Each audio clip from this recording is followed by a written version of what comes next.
Welcome back. It's been 2 weeks. It's been too long. So hopefully you remember how to do this game and this streaming and this dice situation. Probably not. We're going to find out. JD, take us away. Why is it always me? Oh, wait, I'm the DM. Yeah. Hi there. Welcome back to this. Everybody's here today. We took off last week because we had 3 people out, and it's really hard to run with just 2 people. The week before, everybody hopped on the boat, and they left Namro.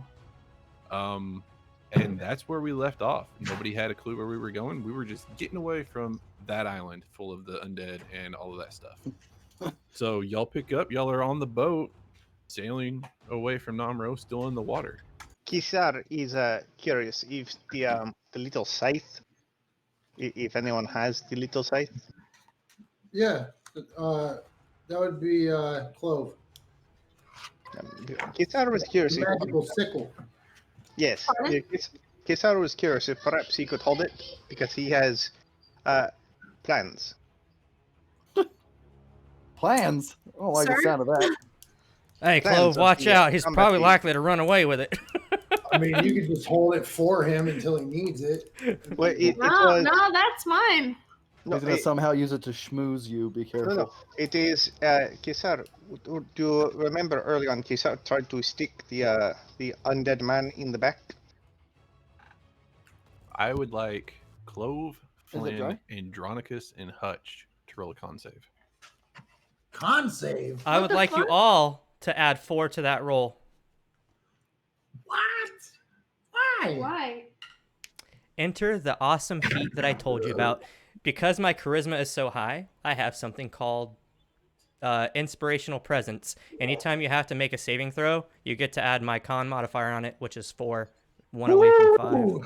Well, thank goodness. I 'cause basically have bless active 24/7.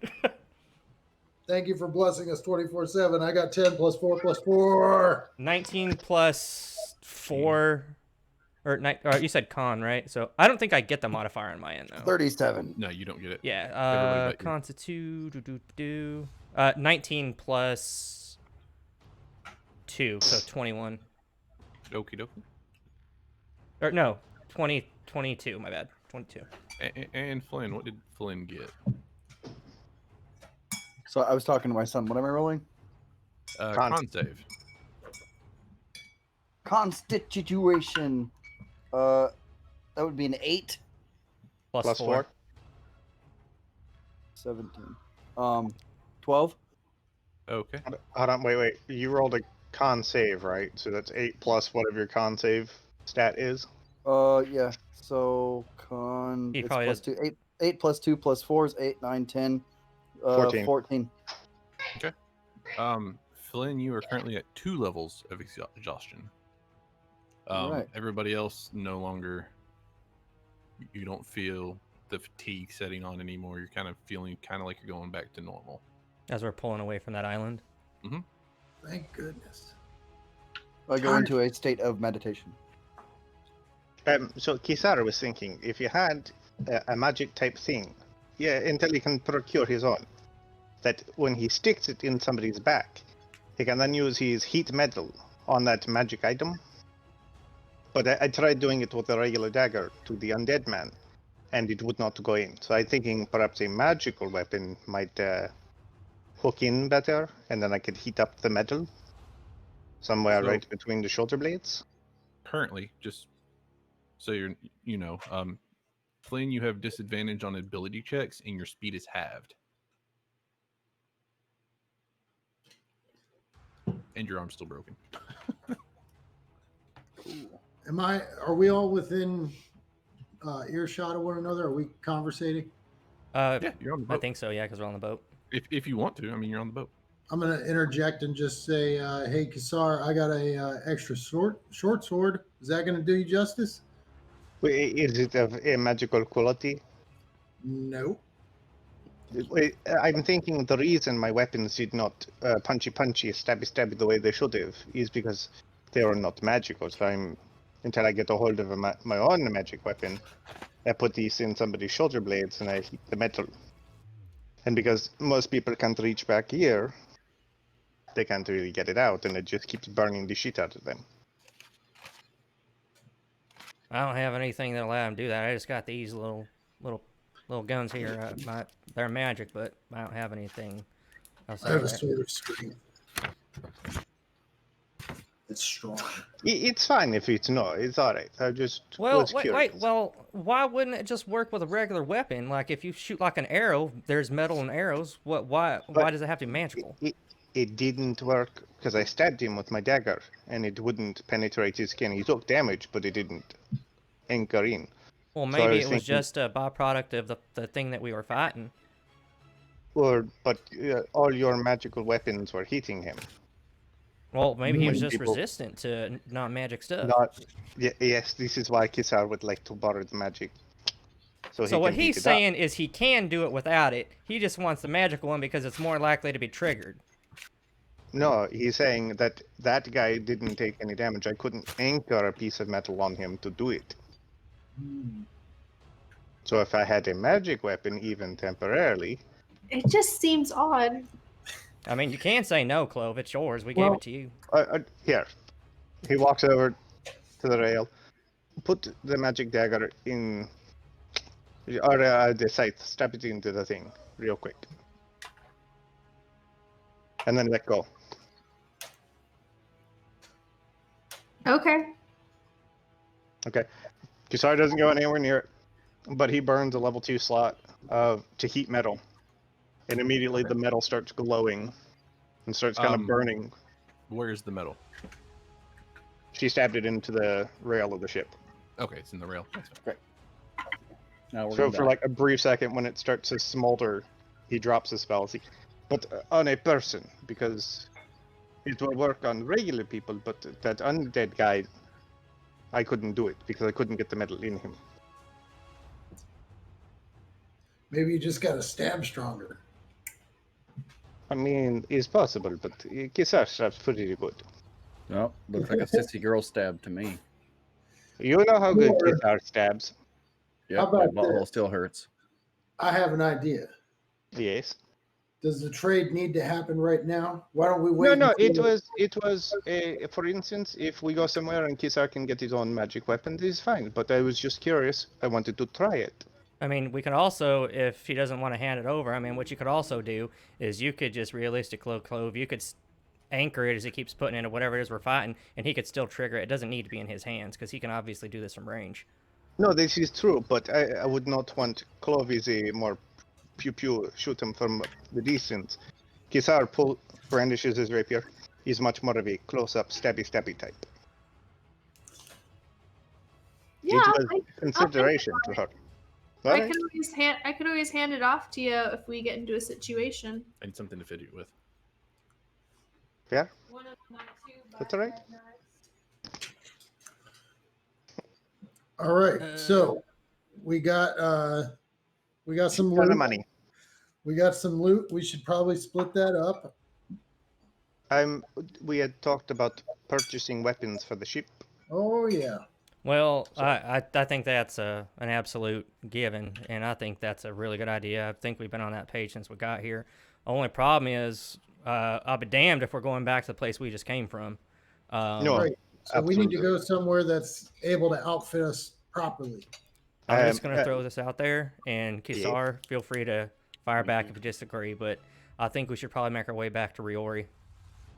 No, I was going to suggest that. Okay, cool. Are you guys all right with that, ma'am? Sure. All right. Well, we got a plan. And we can, if you want, we could even hover over your old town briefly. On our way See if you back, can- I'd much appreciate that. All right. After that conversation, I walk to the back of the ship and kind of just stare out over the bow, and I'm just kind of looking out there. Little The back of the ship is the stern. wherever, I don't care. I need to go to one side. It doesn't matter. I don't know boats. That's fine. Or starboard. I'm going to the front of the boat, and I'm standing at the side, and I'm looking over it. That's all I'm doing. What? Front of the boat to the side. I'm front of the boat, and I'm looking over to the side because I'm gonna do something.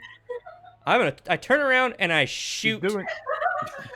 I Hey, Doing a you- hero stare off onto the Eldritch Blast, you're horizon. dead. He's standing at the. You're at the It's back, right? smoldering. which at the it back. doesn't matter, dude. It really doesn't. I Look, can stand. He's at the back. He's at the stern, and he's looking port. Sure. Yeah. Heat that's metal, your chastity belt roasts your balls. Smoldering. I cast Off into the distance. fireball on the ship. I don't even have Don't fireball. do That's a that. You joke. don't have that spell. I don't even have fireball. Would you like me to lend you a hand? I have fireball. So I walk to the back of the ship and I'm just staring off over No, you into don't. the water, and I reach into my pocket and I pull out Tiny my necklace sheriff's locket. badge, and I kind of look at it and I'm holding it in my hand for a minute. And I'm just gonna stand there for a minute. Smoldering. You pull out your pair of eyes. Was that Hot Shots? Smoldering Pull out intensity. the pair of eyes. Exactly. It's such a good movie. First one's better. And then I reach into my other pocket and pull out another one. I was. And this one says deputy on it, and there's blood. How many badges do you have? Two. And I throw the one that says deputy. I kiss it and I throw it overboard. Priori. We are staying close to the water. Should we check back in at our the headquarters first and then head on?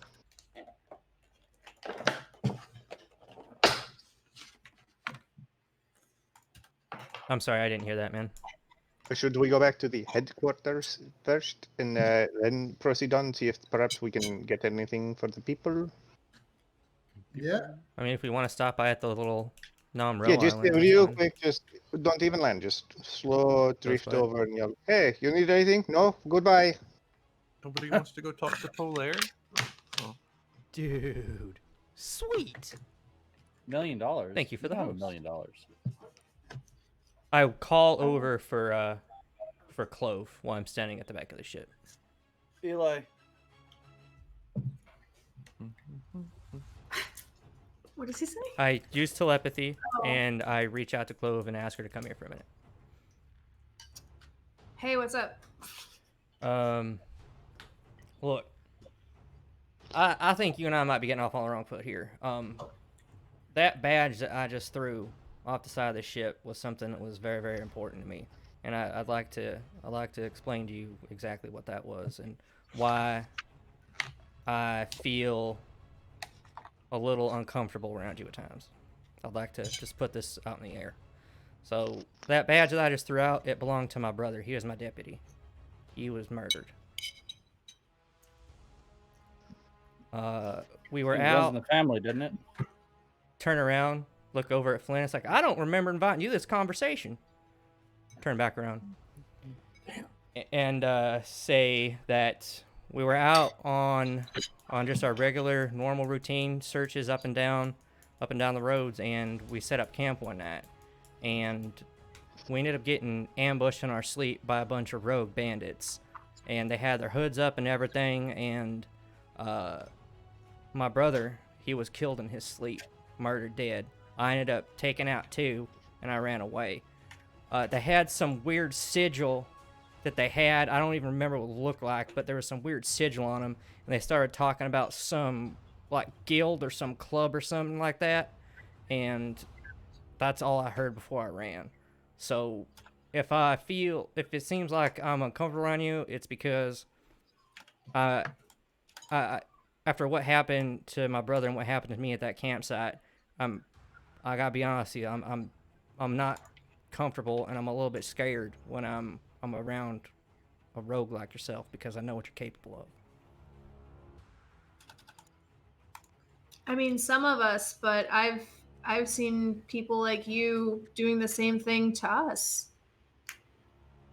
I 100% I agree and I understand that, and we gotta find some kind of middle ground here. But we gotta squash this beef or whatever it is, because it's only gonna hinder whatever it is we're trying to do. It's hard to trust someone who hands a weapon back to your enemy. I understand that you feel that way. I do, and I don't expect you or anybody else that's on this ship or in this party to understand why I did what I did, because with all due respect, you're not me and you don't have my thought process. So I thought, and I still feel a little damned myself, that that Orok had answers for me that I may never get back in pertaining to basically whatever it is that has happened to me and the people that I care about. I understand that you might not understand that, but that is very important to me, and I ask that you try to at least understand that I had to take a chance with that. I'm not But asking why you. endanger your 4 crewmates' lives just to find out and answer about your past? I mean, we had to kill the guy that had you, or we might have been killed by the people we were supposed to kill him for. That's a possibility, but we also could have just said fuck it and run, and then we can never look back and just left as is. We had options. I mean, yeah, if you look at it black and white, it's kill one or the other, but there's definitely a gray area, and this time it would have been just hightailing it. Kisar does not mean to be rude in interrupt, but when we had returned to find you, he had indicated that you were already a corpse. Well, I mean, obviously y'all was lied to. But it became a matter of, because I don't think any of us doubted that he had chopped you up and was trying to make something out of you. But it was a matter of, we had already been paid or contracted to kill him, but now we had a reason to kill him. So. No, I understand. Like I'm not saying you're all wrong. I'm not saying that. But I'm just trying to explain at least the best I can. So like I was about to say, is I don't expect y'all to understand or forgive me. I just hope you can at least put yourself in my shoes for a second, and like it's gonna be it's a fucked up situation, there's no lie about that, but there was reasons behind me doing what I did, and I did ask before all this shit hit the fan. I asked y'all to leave. I shouted it even, but and like I understand and I appreciate the fact that you didn't want to. He had you by the neck, and he can see into our minds. And you all of a sudden wanted us to leave. I mean, how were we to not know you were being controlled by something else? I said potatoes. I did say potatoes. You didn't say potatoes.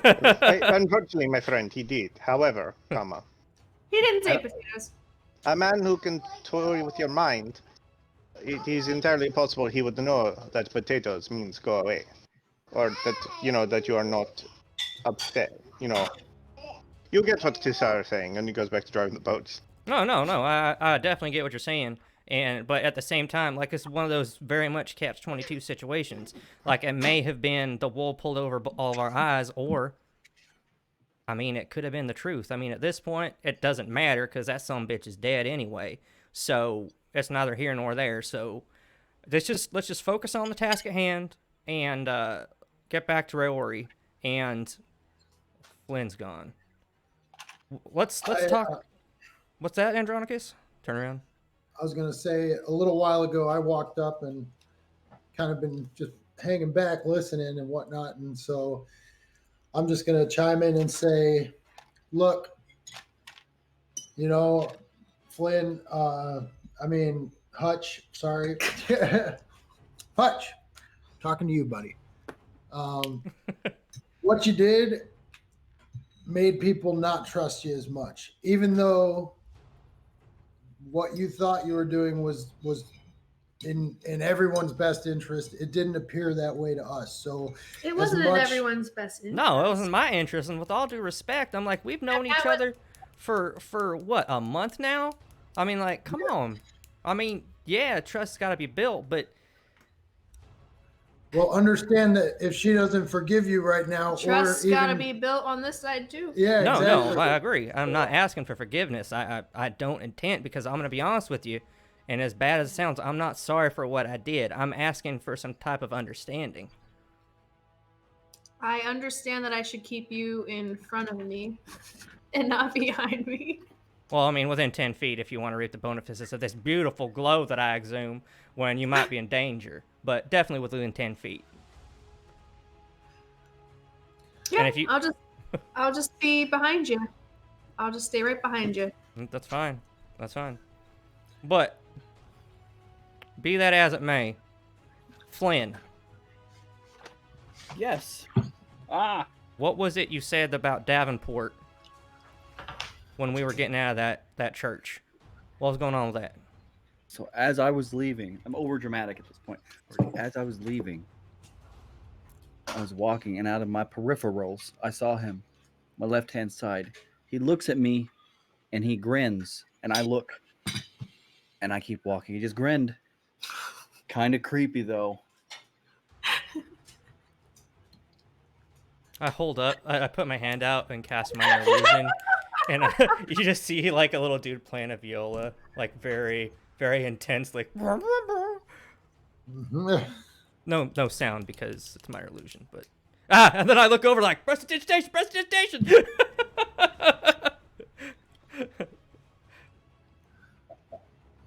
Uh-oh, your audio's gone, Shade. You see Kizar put his foot on the wheel to hold it in place, and then he, like, still angrily staring at you, pulls out his viola and starts playing. Excellent. All right, so it goes without, well, maybe not without saying, but where do we all stand on this Davenport feller? Because I'm gonna be honest with you, I want him dead. Aw. I mean, I'm down. Fortune. OPP? Let's go stab some shit. What will we get from killing Davenport? Gold, potentially. From who? Who's gonna pay us to kill Davenport? He might have some on him. Maybe he'll pay us to kill himself.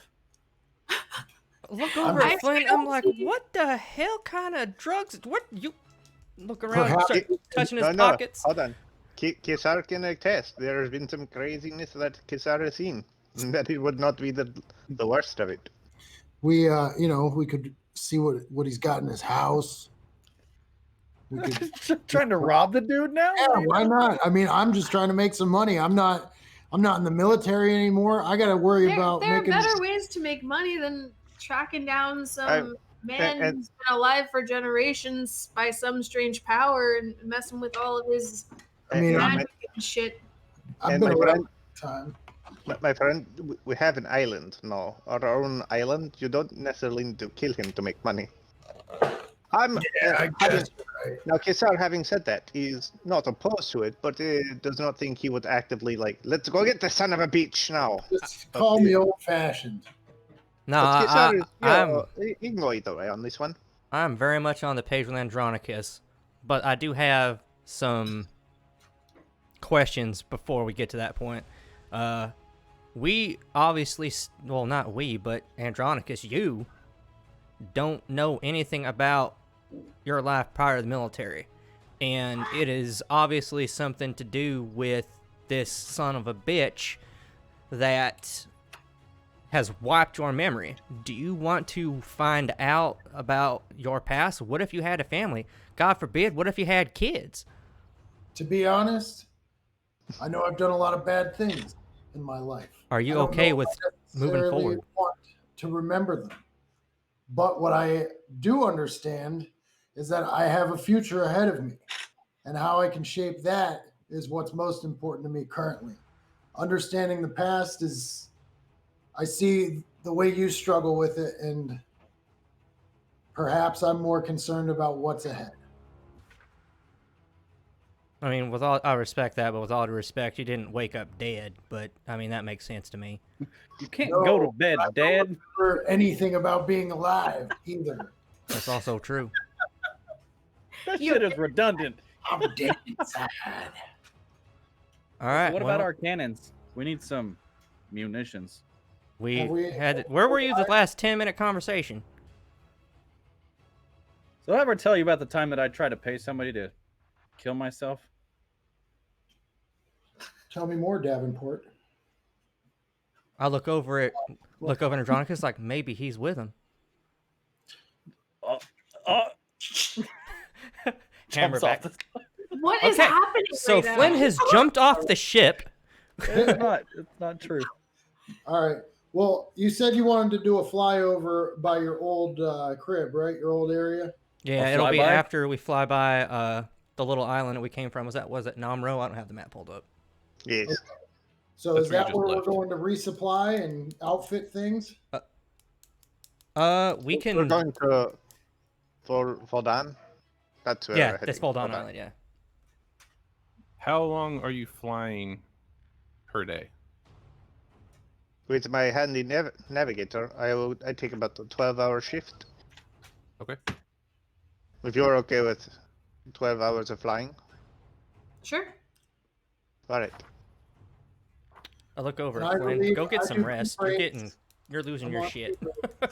So do y'all fly around the What happened? clock then in alternating shifts, or do you? Yes. Okay. They're taking turns flying. Interesting. I am going to, while this is going on, say, oh, I'm gonna go disappear for about a half hour or so, maybe a little bit longer. I ask that you just leave me to you leave me to myself, and I'll be back up here after a while. Well, Kisar, that's fine. Go ahead. Kisar looks at the glove and says, with the cat eyes and whatnot, I will take the night shift, so you can have plenty of sunlight to see by. Okay. I tell Andronicus, I'm like, wait, let me change that. I'm gonna go, Andronicus, stay up here. I'm gonna go do my thing, and then I'll relieve you. How about that? Does that work for you?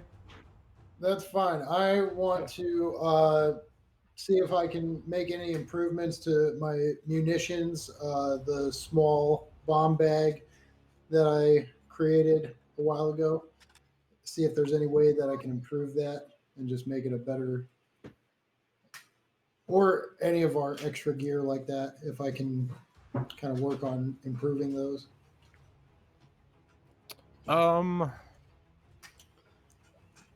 With the Even if it's gaining knowledge, not necessarily making improvements, but knowing what I can do to make the next ones better, or okay. kind of like research and development a little bit. Roll a investigation. Yeah. We'll go. Sorry, I didn't turn my. I turned my upper body and not my lower body because my legs Gut are punched. And that shit didn't work. It was just like, I can't go any further. Oh god. And he was like, Cop turns.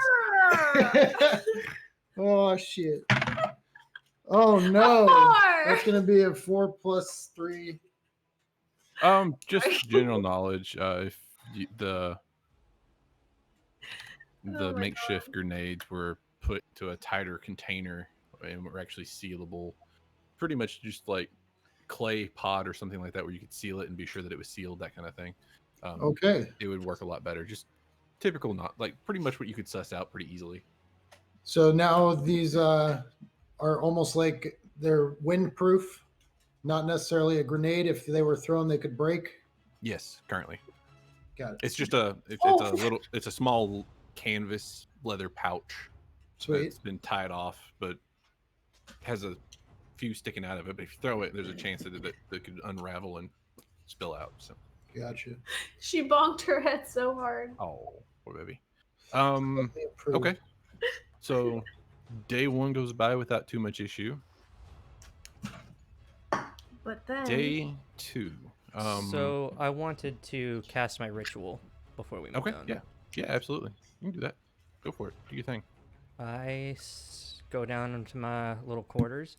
I set up the candles. I grab the incense, light it up. and start touching yourself.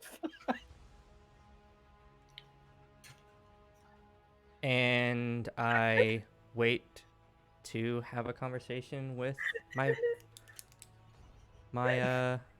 pact person. Okay. You go through the ritual. The incense, as it burns down, it kind of gets darker in the room, and you see the incense kind of coalesce into the form of Kokoth. It's that dude from Little Nicky. So I address. I'm like, well, hi. Hello. I have some questions that I'd like It's to so good ask to you. see Go ahead. you. It's so good to see you. Kind of. It's good to see you too, but you know, I feel like every time we have conversations, every time your name's brought up, something bad always happens. But I guess this is part of the deal. Sorry. Anyways, I have been shown some things over the last couple of days that I'm hoping you can help give me some clarity on. Because if I can't get this clarity, then I may make some decisions that I might regret. So here it is. From our last conversation about a week ago, you said that you were not there when I was killed, and that somebody else was there. I need you to help me in telling me why Davenport was there, because I just found out that he was there. And I need you to help me understand who or what it was that shot me, which was supposed to be you, which I thought was you. I don't know. I can go look. I can try to find some answers. I don't know. And all this power and all this capabilities you've got, yeah, I would really like that information, because as it stands right now, as far as I know, Davenport played a part in my death and or killed me himself. So yeah, I reckon some information would be mighty important. I'll try. Have you been eating? You look tired. Don't change the subject.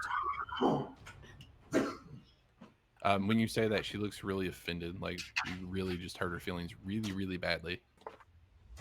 I stare dead face back. It's fine.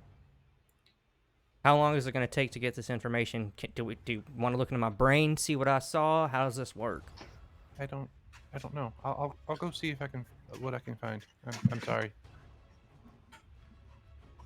Are you going to contact me? How's this going to work? Like, I've tried reaching out to you and tried to talk to you outside of this ritual that we're having right now, and I get nothing back, and all I get is just this fuzzy feeling, which doesn't really help me out. Hard to make contact sometimes. I'll reach out.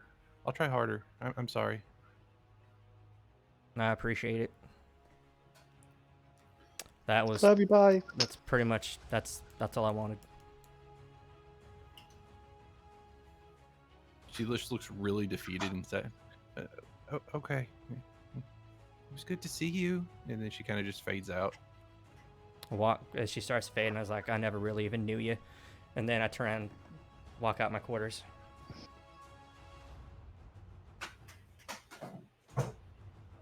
Okay. And I go relieve Andronicus.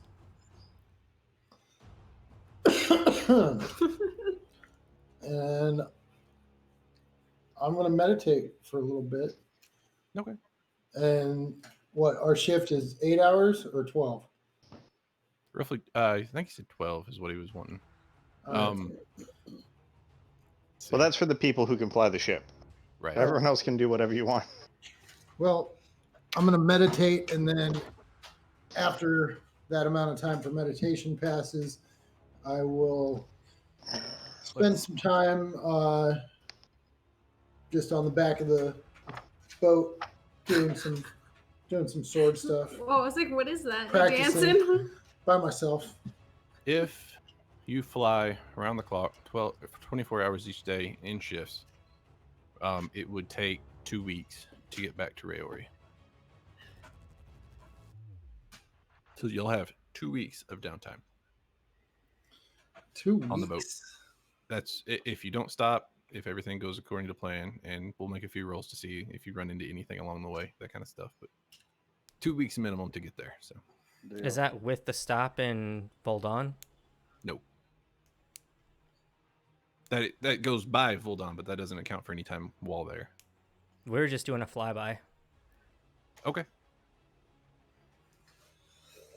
So. And then by the area in that sand where the map said my home was. Oh, let me look. The It's not dunes of Upper Umpton. that one.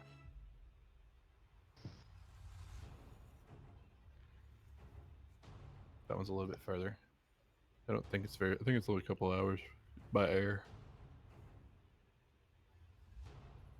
Oh, excuse me. Come on, pull up my map. I wouldn't even use this one except for I can have a measure on it.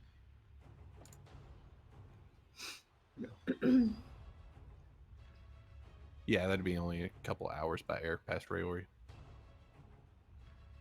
Okay. Well, I guess. I mean, there's not really anything I need to do. I already did what I wanted to do. Anybody else? I had those glasses that we found. I wanted to take a look at those and kind of like put them on and look at some stuff and see what they do. Look on the treasure map and see if it leads us to the Knights Templar. I have the map So- book. Exactly. I was gonna say. You've noticed after toying with them, using them a little bit, whenever you have something close, like you're looking at a piece of paper and you're really close to it, or you're looking at even like the dwarven trinket box and it's really close, you can see like super fine details when it's close. Okay. I mean, How does that map book look under those glasses? you're able to see the details of it more, as far as the paper, like you're able to see the texture of the paper and the pores on the leather that's bound in it, and just the really minute details. It's almost like it's under a magnifying glass or a microscope, but you don't, like, as far as being able to see anything that's standing out or any kind of details written in it or anything. There's nothing that's hidden on it.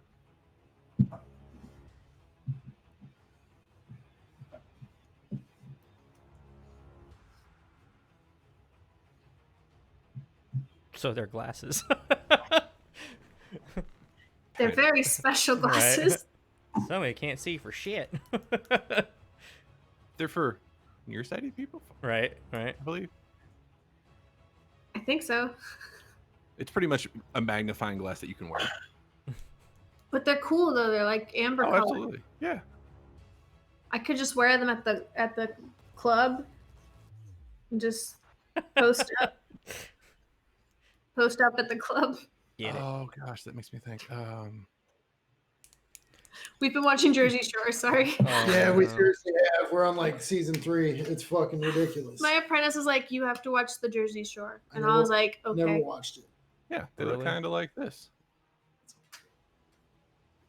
Like the ones from National Treasure. Where are you Kinda seeing like that? Oh, are you clicking on it? Who's clicking on it? They look like Vash the Stampede's glasses. I was going to say, or Andy Garcia's glasses. Right. You wear Andy Garcia glasses now. Just I would wear them all the time. Fuck it. Does it impede my vision otherwise? No, I'm wearing them. go for it. You wear them all the time. I'm cool now. Sporting those shades. Oh no, I can't wear those. Yeah, these are like drunk goggles. Yep. And they make you sick. I know. Up in there.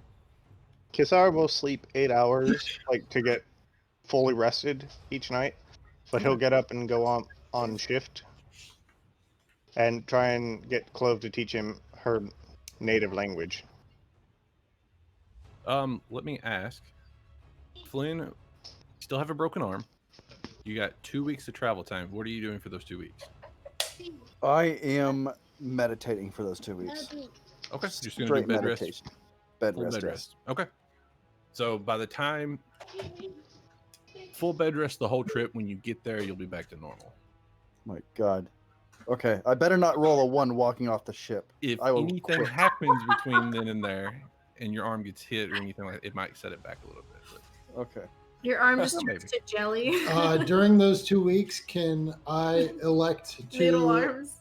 keep an eye on Flynn? Just even though Yeah. I have slight medical proficiency. step in, Yeah. everyone. Hey, you okay, man? You've been in here a lot. You okay? Go over, It's Andronicus. Not important. There ain't enough medical attention in this world that's gonna help that fella. And then Kisar walks in with the dagger. Do we need to immobilize the arm? That Or might not fix the problem. I will No, call you we're- when we're ready. We will immobilize the arm and stab it through, right? And it pins it in place so you can't move it. Yeah, that works. Uh, I think that's right. Well, legend has it that if you argue with yourself, you're a better people person later on. I would like to also say, if it's possible, I know I'm asking to do a lot now, but if I could also sit in on the language lesson, if Clove wouldn't mind. Oh, I was wondering how we'd teach each other if we're on opposite shifts. Kisaru will wake up. He'll sleep for 8 hours. Sorry. The cat just clawed her in the back. Moose, you son of a bitch. He's Yeah. scared. Kisaru will sleep long enough to get fully rested, and then he'll have 4 hours before his shift, and then he'll spend some, go up a little bit early each time and do like an hour or two of learning from her. Yeah. So the little bit of extra downtime you have when you're not on shift is spent trying to learn. Okay. Get to that. Besides flying the ship, Clove, what would you like to do for these 2 weeks? Is there anything? I want to add some pages to the map book. Just add some as you go. Yeah, like where we were to as we continue on. I want to keep track of that. I will help Kisar and whoever else learn my language. Okay. I want to learn Gnomish. Yeah, let's do that. I wanna check out the treasure. Ow! Get it out! Come on, Moose. Why does he keep doing that? I'll I'm being attacked. repost what y'all got. It's still here. I might. You'll have encountered a wild, devilish imp. I got it, JD. I got it. There you go. The golden skulls is a type of currency.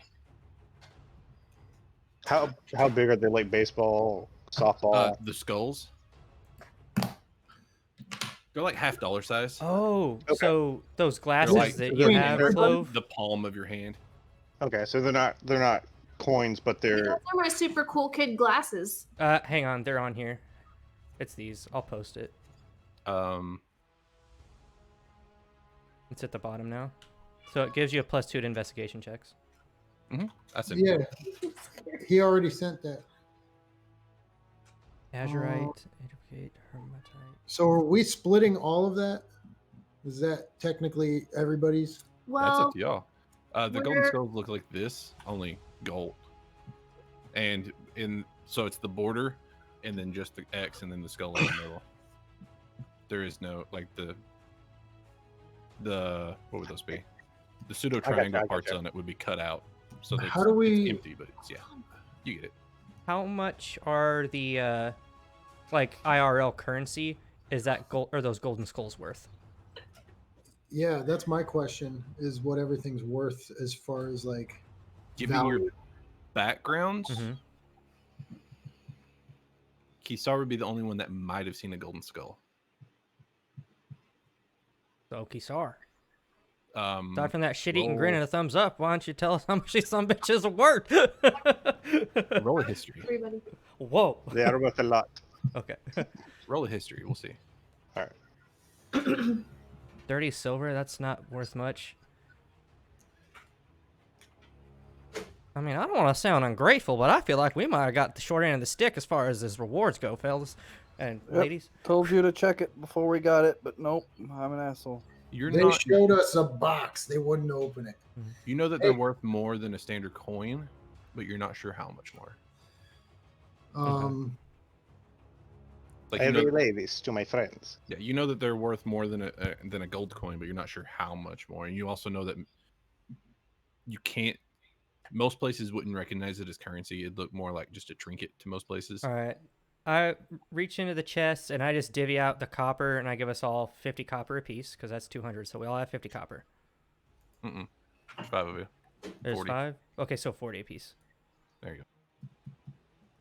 1, 2. Oh. I looked at the Discord windows and just counted. I was like, oh, wait, there's 2 over there. So we have 40 copper. I'm like, wait a minute. I had to look. I was like, JD, you tripping? No, that's me. Copper. Photo. It's under inventory. if you guys are I looking keep for it. track of it on my character sheet. 40 copper. Use this paper. Lucita, what are you doing? Could I mean, I'd like to like just glance over the treasure and see if I recognize anything or if anything Oh yeah, that's what I was trying to do. Oh, sorry. Besides what's listed, that nothing stands out as anything of note. What's listed there is the cloth ribbon that's made of pure gold, the painted glass dice, the gemstones. And I mean, you're able to. They stand out pretty easily against the coins, but And there's we each nothing get like special 6 about silver 'em. too, and whoever wants the extra 2 can take them. I'll take them. Wait, everybody gets what? 6 Six silver, silver. except for Andy, he gets 8. Why does he get 8? It's 30. There's only 5 of us. I'm there's- just gonna say this because I don't think Or anybody has. 5, 10, 15, 25, 26, 27, 28, 29. He would get no, not 8. He gets 7. My bad. Everybody gets 6. Okay, 6. That math isn't right, is it? 6 times I'll 5. take 6. It's fine. Okay. I'm That's only curious to know- 25. You're counting yourself. 6 times times 5 5 is is 25. Regardless, maybe down the road we consider melting all the silver down and making a sword out of it. We have a lot of. Only because some monsters are affected more so by it, and you know, if you want my friend, I have a question. Are you a blacksmith or a silversmith? I mean, I've worked on my fair share of swords as far as sharpening and maintaining and all kinds of stuff like that, but Kitar knows about the bots. Just so you're all aware, yeah, 6 times 5 is 30, but there's... Oh, fuck, I'm doing my math backwards, son of a bitch. That's exactly what I'm doing, damn it! yeah. Doink! I mean, I'm You know sure the best thing? Hold on, real quick. The best thing is we were all letting it go, and you just kept bringing. I'm it like, back wait up. a minute, wait. Oh, my math is backwards. I'm doing it the hard way. Yeah. The extra silver, if we were to, I would maybe take it to a professional smith, because working with metal is a lot like working on a ship. There's more than you would think. is there a way just- that I can learn blacksmithing? Not on a ship, you can't. Well, yeah, no shit. Obviously, we don't have a blacksmith shop. And they would burn on the ship, you know. Yeah, it's Please, hot. please don't do that. I'm not gonna do that, Why are you trying to do that? but I'm just saying, in the future, I'd like to learn it. I'm sure we could find you a blacksmith to apprentice under. I'm sure just it is a thing. I'm a blacksmith. I'll teach you how to be a blacksmith for 20 silver. Whoa! I've got 8. You know, Take- I've heard where that's not a bad apprentice price. Okay, fine. I'll take it. A week. A week? Hey, I said I'd take No, that's crossing the line. It's a one-time fee for a year. it. Hutch, is there anything else that you would like to do? You're going to set it on the classes a little bit on the gnomish. I already had my... Well, waiting to Rotate. see if I get any type of response from Kokoth. Right. Rotating in and out with Andronicus. Mm-hmm. I don't really have anything on my end that...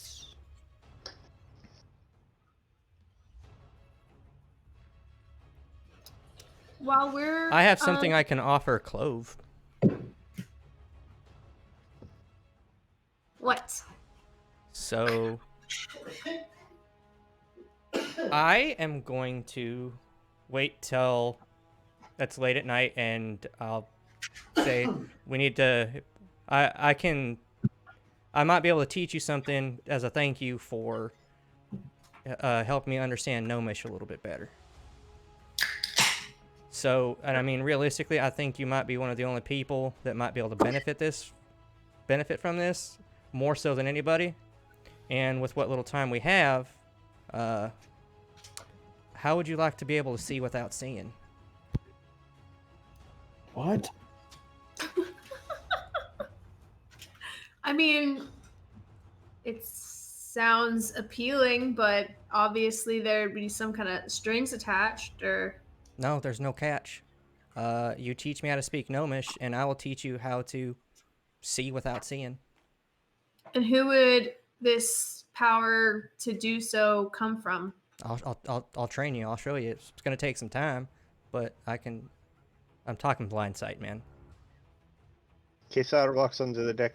He you wants to don't have cut out blind your eyes. Oh no, I have blind sense. Is what I'm trying to You have say. blind sense. Yeah. Yeah. You can't. That's unteachable. It's not teachable.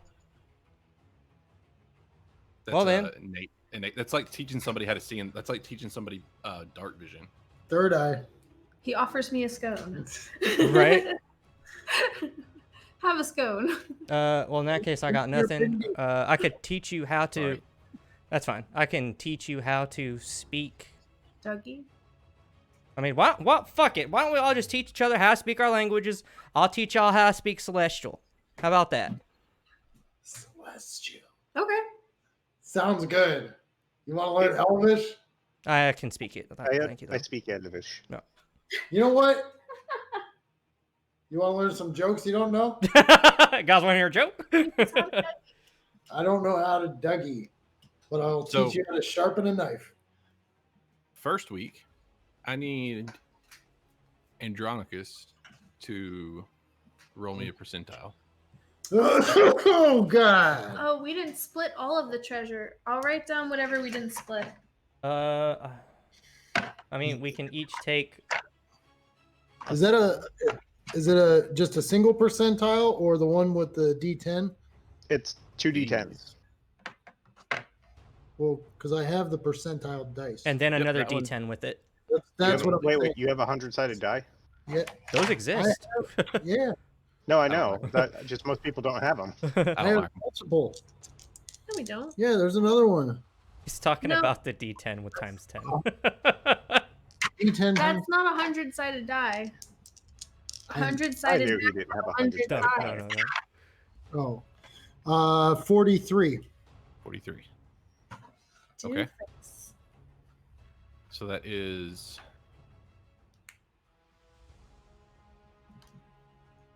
What is that? Math is hard. I know, ask Chamber. You better not get me Don't do again. that. It's a bad idea. I'm going to say 50 million. Okay.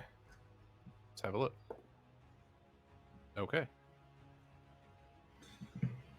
That's not good. That's one. Oh no. Fine. What's That's happening? fine. Can you tell Four. us? I'm dead. It's 2, Just like that, and he's dead. I could be. I don't know what he's doing. 7. So that's 2. Okay. So, a couple days into this. And. Let's do this. Shady, heads or tails? Oh Jesus. Tails. It's heads. So that means that it would be Andronicus on duty. So Andronicus, roll me a d20. On duty for what? Because Clove and I are the only two flying the ship. But me 11. and him switch off on Okay. lookout. An 11. Okay, cool. You don't see the dragon flying at us. I'm over there picking my ass or something. He's like, And then you become a dragon's toothpick. You become aware of a dragon as soon as you flick a booger on Yeah, it, and it boink. floats back. You're like, oh. oh, fuck. As it crashes into me and sends me flying through the air. Wait, what really happens? And I grab onto its ear. And I'm like, fuck you, dude. Happens. In the horizon, Andronicus, you see, because it wouldn't be hard to miss, at first you think, oh, okay, there's just something over there. And as you start to get a little bit close, you start realizing that they're pretty big. You see a swarm of something that's pretty big off in the distance. Any idea at all what it is or any kind of can put a shape to a body? Yes, Body it's swarm. shape? The shape looks like something that you've run into recently, something that you might have killed not long ago. Fuck, I don't remember what it was called. Son of a bitch. I'm wearing it. Manticore. Manticore? Manticore. Guys! Nailed it! guys, Yeah. There is, she did. Oh. There is what appears to be a large, very large storm. Who's flying? Me or A storm of manticore. I'm flying. Storm of okay. Mandingos. I'm gonna slow the ship really down, and I'm gonna try to drop closer to the ground to not catch their attention. Okay. No? Roll Wait, a piloting. wait. I am thinking about arms going upward. Oh, What was that? Like a roller Off to coaster. the left. I'm gonna veer off. Try to go around. meanwhile, I'm on my bunk. I'm like, what the fuck's driving this ship? Around. What's your pilot? Pastor, higher. Kisar, what's your piloting skill? My piloting skill is I don't +4. remember. These No. animals What's are the fucking- stat on it? Wisdom. Okay. Roll a wisdom check. Not you. Her. Yeah, no. Oh, me. Sorry. Oh, you're fine. Andy's talking shit. Wisdom. Can you go get me a beer? Is that capable? Are you capable of this? No? Oh, Oh, I love you anyway. We need to get you some real dice. There's a lot right here. can I roll a real dice? Okay.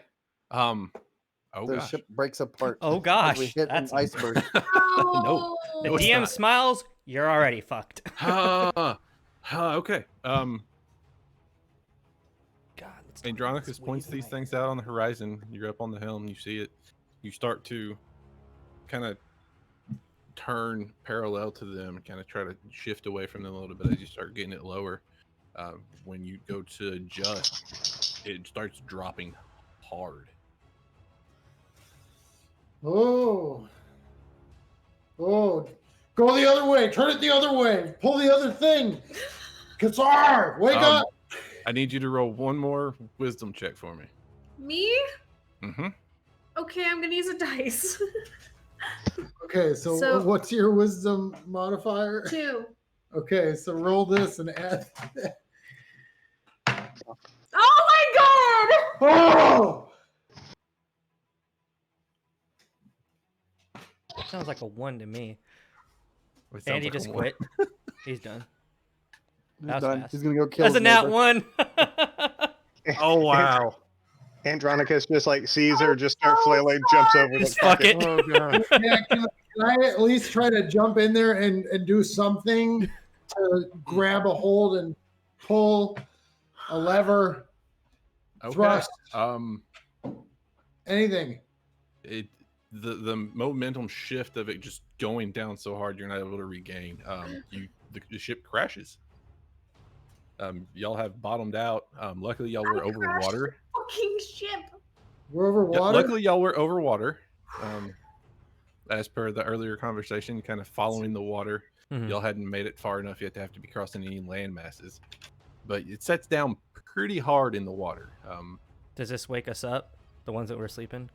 Well, that fucking breaks my It was arm again it was for during sure. the day. Okay. Don't make Kisar was sleeping. Yeah. Lynn was trying to sleep. Kissar xenomorphs his way out of his cabin. What the hell's going on? As you come up, there's water just kind of all over the deck. There's like standing water on the deck. It's like, yeah, okay, the ship has water in it. Does it Like it's appear taking that on we're water? On water? Or did it splash? From the top, Right. from the deck, you can't tell. Kissar comes running out of the captain's. Damage assessment, go! Look for bad things. I'm walking around all fucked Yeah, up, start touching inspect- things. Mend. Below deck, below Mend. deck. Yeah, I'm gonna go Mend. around looking for places to repair. Yeah, same. So after a little bit of assessment, the hull is fine. It hit pretty hard. From the inside, you can't really tell too much, but you don't see any leaks. After trying to get it going again, the engine has stalled for now. Clove, what the hell happened? Why we were flying, but we are not. Kissar is the captain of the ship. He will handle this. He puts a protective, consoling arms like, what the hell have you done to the flying petrol? Oh, It's a an simple. echo here. Keep it in the air. Don't hit the ground. You didn't hit the ground. That's half good. He was shouting about manticores, so I tried to just dip it down low a little, and it just started plummeting. Kisar, the second she says Manticore, runs to the side and starts looking for Manticore. You see this spot kind of off on the horizon that's getting a little bit further away. That is, Hey, you can't tell how many there were. There's definitely more than one. But they're moving away from us. So whenever it came down, she had turned it. So you were kind of running to where you were going to meet. She turned and then it dropped, and then they just kind of kept going past. So now they're kind of going And away. did All I right. did I fail because You failed because you something got a went 1. wrong with the ship, or did I fail because Low rolls. the rolls. of me? Okay, Low so huh? All right. The rolls were low. No, that's. But what I'm asking is, Is anything wrong with the ship? yeah, No. You is just it- over adjusted, and the ship just so woof, I fucked up. Yeah. a little bit. Kisar will go down to the engine and start checking down there. There's some smoke. There's some steam. You don't see anything broken. It just looks like it got beat up pretty good. Can I Should check? run fine. Just needs time to cool off. Can I Alright. check to make sure there's no water in the engine or anything like that if it's stalling? I promise there's not, because I'm standing right in the engine. All right. Yeah, everything seems fine from the inside. There might be some damage to the boards and the runners and everything on the outside of the hull, but it hasn't. It's not enough that it's penetrated to the inside of the ship. Kisar comes back on deck. It's like, I believe the flying petal will be fine. It is overworked and will just need to rest. Clove, my friend, come with and describe what happened, and we will figure out what went wrong. Okay. No judgment. Things happen. It's a work as we. Oh, that's not good. I'll say it takes about another day extra for everything to cool off, everybody to kind of get their bearings again and to feel comfortable taking off again. Next time you roll, you'll have advantage. I'm gonna just chime into Kassar and be like, honestly, she did save us. She at least turned away. No, in these there are good and bad things that have happened. We will try to praise the good, minimize the bad for next time. Yeah. So, No so yelling. if we run into this scenario again with manticores, what would be a better evasive tactic? And Kisar starts going over like, it's not what she did wrong, it's how she did. It's gentle, sharp movements cause problems. Gentle, gradual. Little I'll even do things. this. It being an airship, Clove's not really used to it. She's used to more water ships, like actual true sea sailing ships. So she's used to kind of just like ripping it and having to like really handle it to get it to move quickly. And she tried to not do it as hard, but just muscle memory. She did it a little bit too hard, and it just woof, because you're in the air. There's not as much resistance. Oh, okay. Less resistance. So there's one. Okay. So let's see. There's one. Everybody's the three of you are trying to learn a little bit of Gnomish. We'll start with that one. Clove, make an intelligence check for me.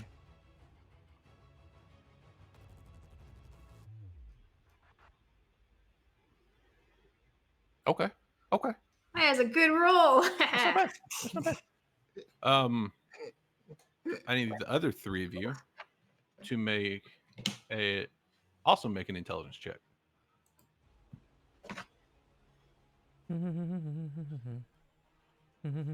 Ooh. And real quick, with the airship, when the airship is in the sea, like the desert sea, does it handle like a regular sea ship then? Yeah, anytime it would be in the normal Yeah. oceans, and then also in the sand sea, it would handle normally. I rolled a Okay. 12. So as It's soon ju- as we get up into the air, no sharp turns. When we're back down the ground, sharp turns. It's a very hard thing to get used to if you're not used to it. Kisar's just been trained in it, so he's a little bit more familiar. Okay. You had a 12. What did Andronicus have? 13 plus 1. 14. Okay. Yeah. That being the difference. Okay. Over the first week, y'all get a very basic, rough understanding of Gnomish. You're able to pick out word. It's kind of think of it like you've watched anime for a long time, so you can pick out a few words here and there, but you're not really able to put sentences together or anything like that. It's like broken. Not even broken. It's just like you can pick out words occasionally. Oh, all right. You know, high school Spanish. Right, exactly. I know It'll, the cuss it'll words. get there. It'll get there. Learning things takes a long time. Okay, so let's do this again. This time we'll go Clove. Clove. Heads or tails? Man. Tails. Okay. Oh, Who what do you, is that who do you voice? want to have been flying? Huh? Who do you want to be flying? I'm gonna go Kisar if he's Okay. down with that, because you got a little more experience and I didn't do such a great job last time. This is where it gets interesting.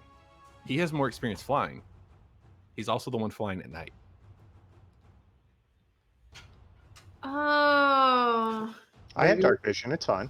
Can I train with one of them to become familiar with piloting this thing at night? I have dark vision. It's not so much that who I has have dark vision, vision it's how too. far you can see at night. Fair enough. Now, having said that, I'm looking to make sure Tabaxi actually do have night vision. I believe so. So yeah, I'm perfectly okay with him piloting if that's who you would like. He said with that tone and that smile. I always have that tone and smile. It keeps things interesting. Damn it. Oh, JD. I don't know. What do you think, Kisar, my friend? He's fine. Okay, you fly. Okay. I'm not trusting my rolls today. That puts Hutch on duty. Hutch, roll me a d20. What do you see? Am I rolling perception or what? No, just a d20.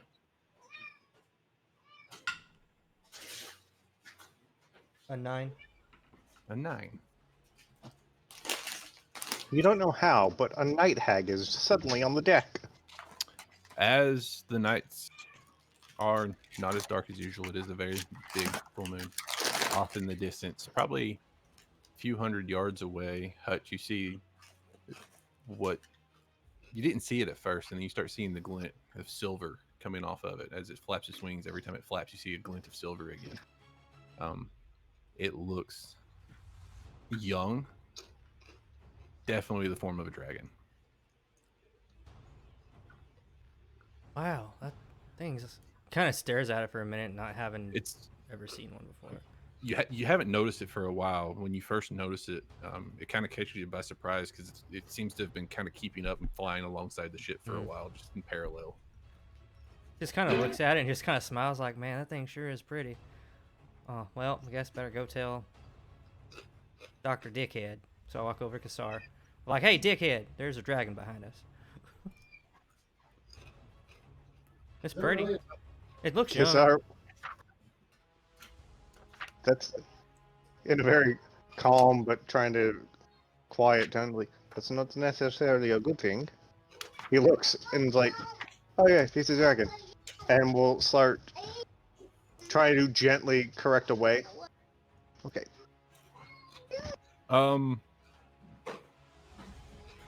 Roll. Both of you roll a nature Nature check? Dragon. or a history. I'll give you either one. I will roll history because I am proficient in it. What if there's a mom? Don't know. It's the same either way for me. 14 for me. Okay.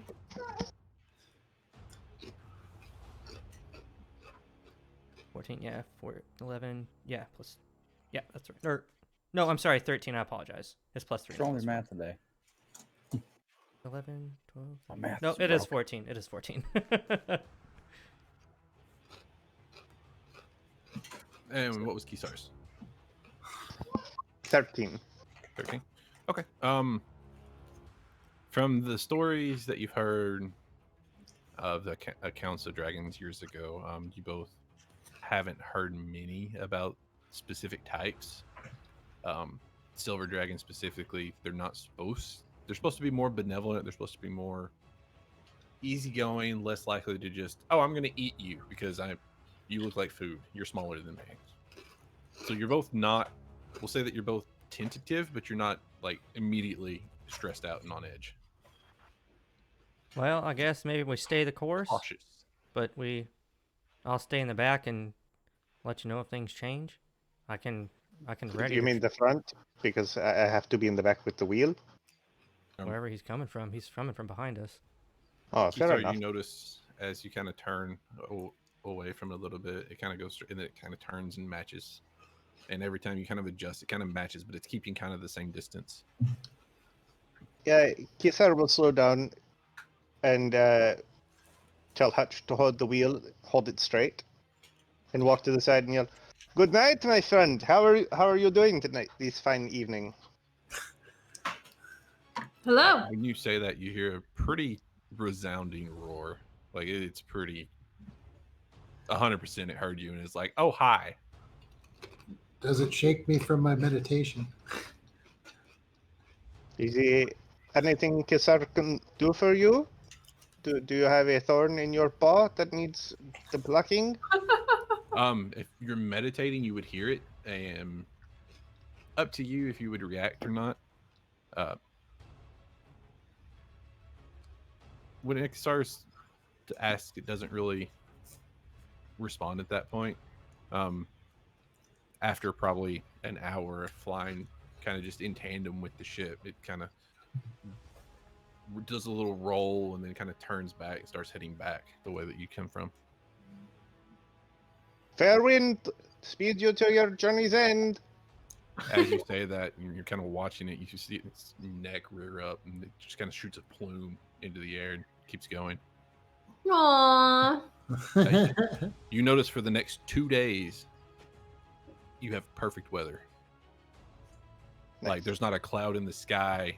You have actually a tailwind that's kind of pushing you along a little bit better. Like everything's just like the water is perfect. Maybe dragons are good luck. Okay, so that's week 1. And I still haven't got a response back yet, right?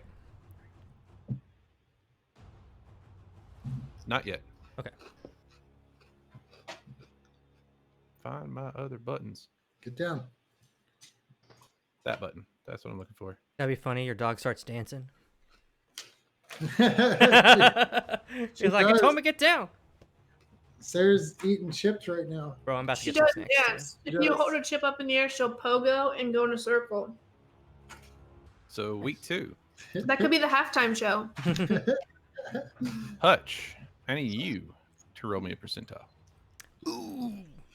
Oh, do better than me. All right, Wormwood. Let's see what you Andy. got. Not 43. Not 43. Higher than 43. All right. There is my 10. Where's my 10?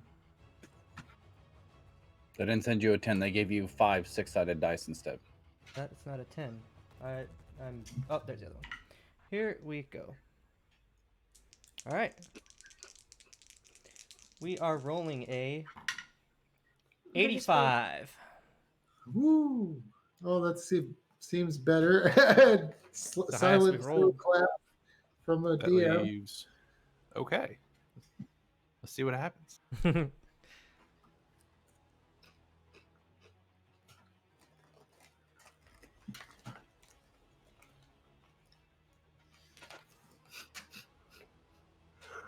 Okay. Started back the way it was. Kisar, higher or heads or tails? Heads. Who would you like to be piloting? Kisar. Kisar's piloting. Okay.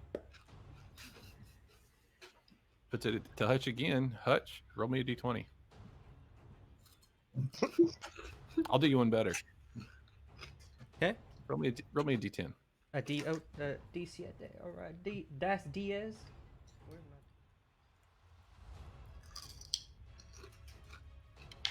my? All right.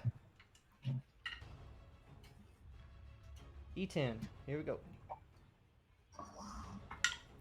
That is a 8. I'm at 8.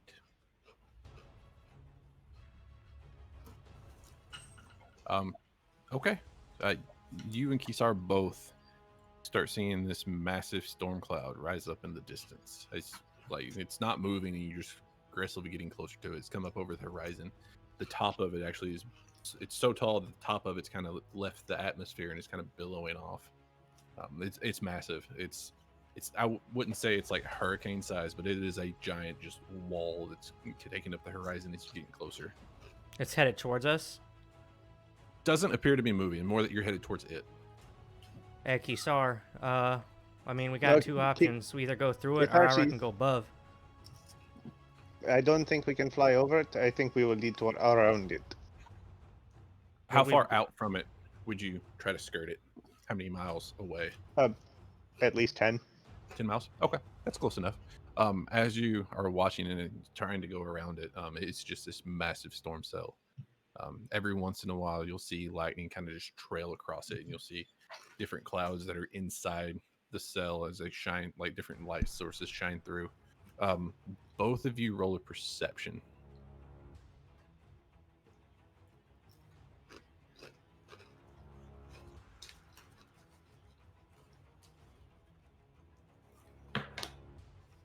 $24. Yeah, Nat 20'd it too. Woohoo!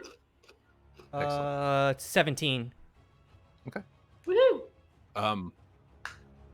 Hutch, you think you see like a silhouette. You can't really believe what you're seeing. Every once in a while you'll think you'll see a silhouette of this giant person inside the storm clouds as the lightning comes across, and it almost looks like they're holding the lightning as it goes. Kisar, you 100% are able to like discern out the individual shapes, and you see just a handful of giants in these storm clouds that are throwing the lightning, and almost looks like they're having a meeting. I think we found Storm Giant Congress. I think we might want to leave them to whatever it is they are doing. Yes. Because that points at the storm system and goes, but this is 100% why. Every time you have the option, you go around the storm, not through. You never know what's inside a storm. Now, out of curiosity, why did we not go above? Because the storm goes very high, and the air would be very thin. Question, just so you know how this works. Do we only breathe, like, is it basically just a flying ship? There's no real oxygen or anything on it other than what we have? Okay. We don't have So a the co- way that it's designed, the way that it works is there is a little lip. The front, where there would normally be a front sail, Mhm. is designed to where it will push air up and over it, Okay.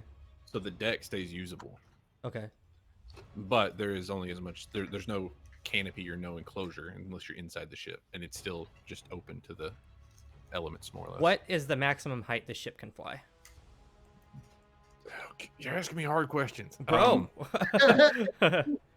Mesosphere. just like feet would be fine. Comfortably or uncomfortably? Comfortably. Comfortably. Comfortably. Yeah, that's all that would be important. I mean, unless we have to push at some point. Comfortably with high activity or comfortably with low activity? Comfortably, but a little bit bumpy. Okay. your standard Southwest flight. That's literally being able to fly above a storm. I would say probably it would be. You would get altitude sickness before you would start having difficulty breathing. Okay, You would and you would have difficulty breathing, but you would start feeling it before it would become an issue. underneath, the only way to pilot this ship is from from above, right? There's no way to pilot from Yes. below? Okay. Yes. Okay. Unless you put in some kind of autopilot that says go this far, go this place, that kind of thing. And underneath, does it produce oxygen or... It would be sealed, but Okay. it wouldn't produce any. But so eventually it would run out. Right. Okay. So that means that's something we could probably look to build. See why I'm asking questions? All right, Maybe. cool. That's all I wanted to know. I want to make sure to mark down the important landmarks on our way on the map. Absolutely. Let's see. Let me look. everybody should have the map. If there's, let me look real quick. The to see ship if there's map? Anything. No, Map the of shit. Ship map. Chambo, Yes, sir. world map. just FYI, about 18,000 feet. That's half the entire globe's oxygen supply is 18,000 feet and under. So above that, you're going to start having So difficulty. at 18,000, below 18,000, you can breathe. That's where all the oxygen is.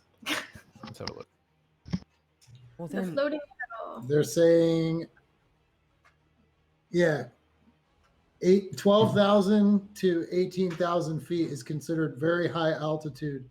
Ugh. And anything above that would be danger. And That's storm my standard skydiving height is 12,000. hmm As far as landmarks and stuff, you can use the world map. That should be on Fantasy Grounds. I believe. Oh no, I mean in the map book. Right, I'm gonna right. mark like where the Yeah. dragon was and where the manticores were. Like I'm just gonna mark like things on our journey. Okay. Yeah, absolutely. I will. Let me see if I can pull that up in GIMP and make little notes on there for myself. as well. Look, there's a manticore over there. While I'm doing that, if you would Want them to roll attack another intelligence check. me? Yes. Yeah. I'm so intelligent. I just can't fly a ship. hmm The other three of you also roll an intelligence check then. Jack, no biting. Other three, there's four of us. I'm still resting. Oh, I mean, never mind. The There cats is are three of us. attacking me. They're so You said mad at me. int Yes. Yes. 18 plus 1, 19. Same as Chambo, 19. You two, Kisar, for whatever reason, the Gnomish is just not making, like, you got the couple words and the hotspot words, you got kind of those figured out, but once you start trying to learn the basics and how to put stuff to, it's just not quite connecting. The other two of you, after the 2 weeks of kind of doing a little bit of it every day and kind of getting used to it and trying to talk in it with a little bit, I would say you have a very early kid level understanding of Gnomish. Kisar, there's more words to learn than just beer, wine. And how are you doing? Wink. Really? Hanging. Oh. Wow. You are perhaps right, but Kisar only needs beer, wine, and how you doing. Kasar's like, I've learned all I've needed to know. I'm good. No, I will get to, because there are the curse words Kisar does not know, and those are important too. Where is the Some languages on this sheet? Never know. Oh, I got it right here. All right. She said never know. Never gonna know. Pretty good. Oh, shit. Kisar applauds this. So for the language, you want to put basic Gnomish then, or how would you like this? Mm. Simple What is it? Gnomish, Gnome-ish. right? Gnome. Eh? I've got so many Gosh. jokes right now. Oh, That's God. really punny. Ha, Let's go. Oh, I just realized something. Let's go second grade You Gnomish. already knew Gnomish? second grade What Gnomish. are- All right. He already Yeah. knows Gnomish. What are the secondary languages? I You picked dingus. Hey, Chambo, Do that. Chambo, Yeah. put I thought you Gnomish in parentheses, little bit. A little bit. All right. I can dig it. Gnome-ish. I should have checked. JD, you didn't mention that, but that's okay. That's You're not okay. supposed to. So now you know less Gnomish than you did before. He forgot it. He's like, wait a minute. I'm learning backwards. Actually, I'll say that you were helping to teach. Ooh, ooh, ooh, Teacher's ooh, pet. Ooh, ooh. Hey, Oh, okay, so I got Andronicus, that's why I didn't learn anything. Right. Exactly. Andronicus is like, this is how you say fuck. look, this means the same thing. Universal. This is the universal language right here. Oh, that one too. Yeah. Am I doing it right? Is this how the Gnomish do it? Yep. Do it? Crotch chops. Gnomish, little bit. There we go. All right, cool. I know Gnomish. I Gnomish. I Gnomish. And you know shit. Mish, man. There we go. I'm gonna go check on Oh. Flynn, make sure he's still alive. Does he have a linguini arm still? Hey, you awake in there, friend? You still breathing?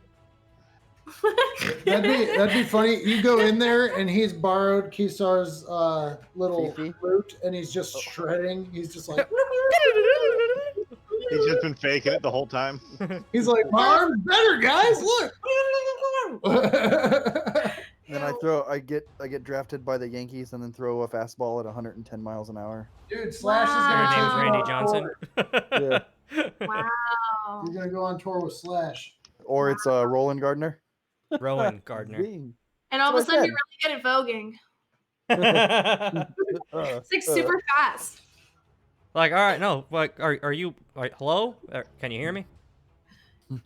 Yeah, man, I'm still doing all right. All right.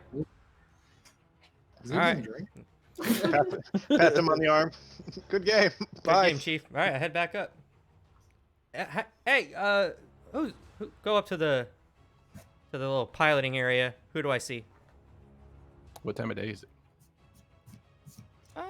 Let's say I'm on rotation for watch.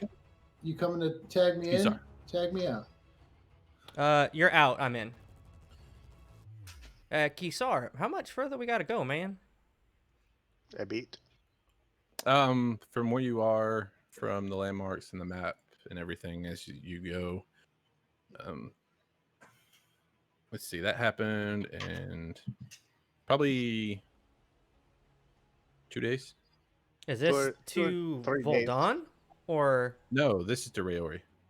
Yeah, the Rayori. okay? And we're going past Royori to my little area, which is just a few hours out, right? Right. All right, cool. So a few days. All right. Well, I will send this to everybody because this is kind of updated and let everybody see it. This button, that button, that one. It's just one There of you those videos where it's a scary lady's face screaming. You click on it. Andy, click on it. Click on it. It's a map. What's on the map? You lost the map, Josh. I put little X's where y'all ran into stuff. Nice. Oh, okay. No, I put the little X's there, remember? Yes. I'm so good at that. She did. I did it. I want to look over at Kisar and say, like, hey man, you're pretty fantastic at flying this ship. Thank you so much for showing me how to do all this. Yeah, you're not bad. You just not practice. But as good as Kisar is, it is entirely possible that Kisar would not be alive at some point. And somebody else needed to know how to pilot. Well, Pragmatic. thank you for showing me. I'll try to lay off the donuts then. Yeah, y'all make All it right. to Rayori or even out to where that part of the sand sea with that issue. oh man, Hutch starts getting a little antsy. He's like, "Hey, can we put her down?" Sorry, just kidding. Sure. Put her down. Put her down. Put her into hover. Put her down. Kisar holds it about 10 feet off the sand sea.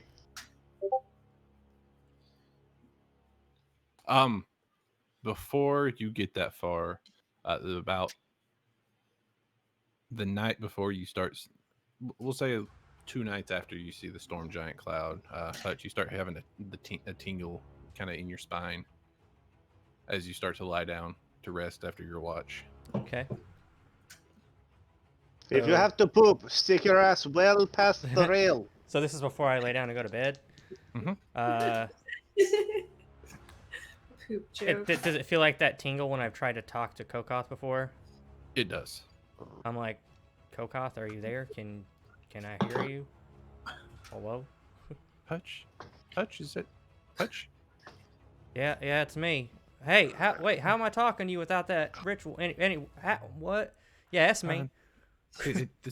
I'm sorry, it's hard. I wanted to tell you, Sounds very timid. Sounds very nervous. Kind of not scared, just anxious. Right. Nope. I don't know. I still haven't figured out who it was. But what about why was Davenport there? Once I figure out who it was, I can find out. It was somebody that knew me. I just need more time. All right, I appreciate that. When you say that, the mood kind of lightens and the anxiety's gone a little bit, and it's back to the kind of the tingly, like, hey, hi, oh, I'm excited. Oh, okay. And just like right after the shift, it's kind of gone again. Okay. I'll go ahead and just go sleep. Okay. So yeah, y'all show up. Flynn, you're kind of back to normal. You got your arm use again. Y'all have arrived at the Sandsea. Oh, So is We my are arm like so all atrophied here. and looks all skinny and weird and hairy? I mean, it's not in good shape anymore. It's been Funny smell to it. 2-3 weeks of just kind of letting it heal on its own. I mean, you didn't. It was braced, but it wasn't wrapped up in a cast or anything. It was just I need to not move this kind of braced. Gotcha. It's Okay. definitely atrophied a little bit, but as far as a funky smell or anything, no. Kisar starts sniffing his arm. Slowly pulls his dagger out and just got to be sure. Be like, hey guys, my arm's all better. You want to know what happened to me? For some reason, I got special towers. Eldritch Blast, Firebolt, pew pew. Every couple days while you were resting and just kind of letting it do its thing, you'd stretch it out and just kind of feel and see how it was doing and do a little diagnostic on yourself with it. And it's just like, nope, just needs a little more time. By the end of it, you're like, okay, that feels pretty normal. Okay, yeah, I'm good with this. Let's go. All right, cool. Just slow moving, and then he got really fast. Damn. It's like a machine. so when we set this ship down, I mean, it's walkable sand, right? Nope. No? Quicksand. Quicksand. Is there anything around it that resembles what I thought was like my home area or anything like that, or is it just empty? There's a couple of tall sandstone rocks. Wouldn't say a mountain, but compared to the rest of the area, they stand up like they're really noticeable. They're probably 10 to 15 stories tall. From your memory, you don't remember there being any kind of natural landmarks like that in the area. Hey, Kisar, can you bring it around that side? I want to check those things out. This doesn't look normal here. Yep, Kisar will steer toward the indicated thing. Do Is we it want to get too close to them? Is it perhaps a building that has fallen into the sand? I don't know. It doesn't look familiar to... He There keeps it wouldn't about have 20 been- feet away. Yeah, good call. There wouldn't have been any buildings in the area that were that tall. Yes. I want to ask Hutch, was there always a sea of sand like this? Do you recall, or is this? No. This is a result of that experiment that they keep running on about, which I don't know. So it was a regular ocean of water. No, it was an actual town. This was land. It wasn't surrounded by water. No, it was a city. It wasn't a city because it was small, but it was a town. It would probably have been 20 to 30 families in small. It's a rather small community. Beyond the community, it was just more land. There was actually a road that we could take to Rayori, Shit. which is why I don't feel very comfortable about whatever these little pillars are, and I want to get close and take a look at them. When I used my, I have binoculars, don't I? Does anyone have binoculars? You Yeah. have your nifty little sea close glasses. Can I look at them with my glasses? Will that help me? If you get close enough, 20 feet away, that's it. Okay. If this is a giant sand monster, I'm not getting any closer. ooh, that's a good idea. Let me write that down. Within the 20 feet, what does Hutch see? What does it look like to him? 20 feet. 20 feet. 20 feet's not that far. As far as a super soaker can shoot. Pretty much, yeah. I grab my super soaker From Got 20 it. and I shoot it. It That's how far I is can see. not carved. Yeah, it's not any kind of worked sandstone. It is some kind of appears to be a natural formation, or at least was some kind of shaped formation. It was either naturally there or somebody has shaped it shaped the earth to put it there. Completely from the distance, it looks completely smooth, almost to a polish. Is Just gonna sound weird, but is there any like 90-degree angles or anything like that? No, even where it kind of goes in, like kind of curls in back on itself, it's all just smooth angles. Hutch? What's up, Dro? I just wanted to ask, does this rock formation, does it seem like something that's from the area, or did it move here through this sea of sand? Like, could it be from somewhere else? I mean, Just as an example of what it looks like, Devil's Tower on a smaller scale. okay. And Dro, this was not here initially. This was either put here or something grew here. Do we have any type of like lifeboats or anything that we can take off the ship? Something small? Yeah, DM. No. Ship's already not very big for an airship. It's probably one of the smallest airships that's ever been made. And in the map book, is it just marked as the name of the town that Hutch is from? Or does In it the say map book, else? it doesn't even have the name of the town. not there. Whenever you slide the piece of paper in, it's almost whenever you slide a piece of paper in, it's almost like a satellite image that pops up. So it just kind of shows the sand sea, and then it has a few of these little pillars kind of all over the sand sea in the area. What are they in any kind of arrangement or shape? Roll a investigation. Can I roll that too? What if we tie a rope to our waist and see how deep the quicksand goes? If she wants to have you also look at the book as it's kind of populating, sure. Okay. Kisar starts tying a rope around Flynn's waist. So is it in any kind of like particular shape or arrangement? You're not able to discern any particular pattern. So they're kind of scattered? Yeah. How They're just in kind of in different areas of the sand sea. There'll be like two over here that are not too far apart. I but rolled then a 16. There's another one that's really far away, and there's only one there. But then there's a cluster of 4 over here, and they just seem kind of. There's no real rhyme or reason to how they're. and there's put too together. many to really count.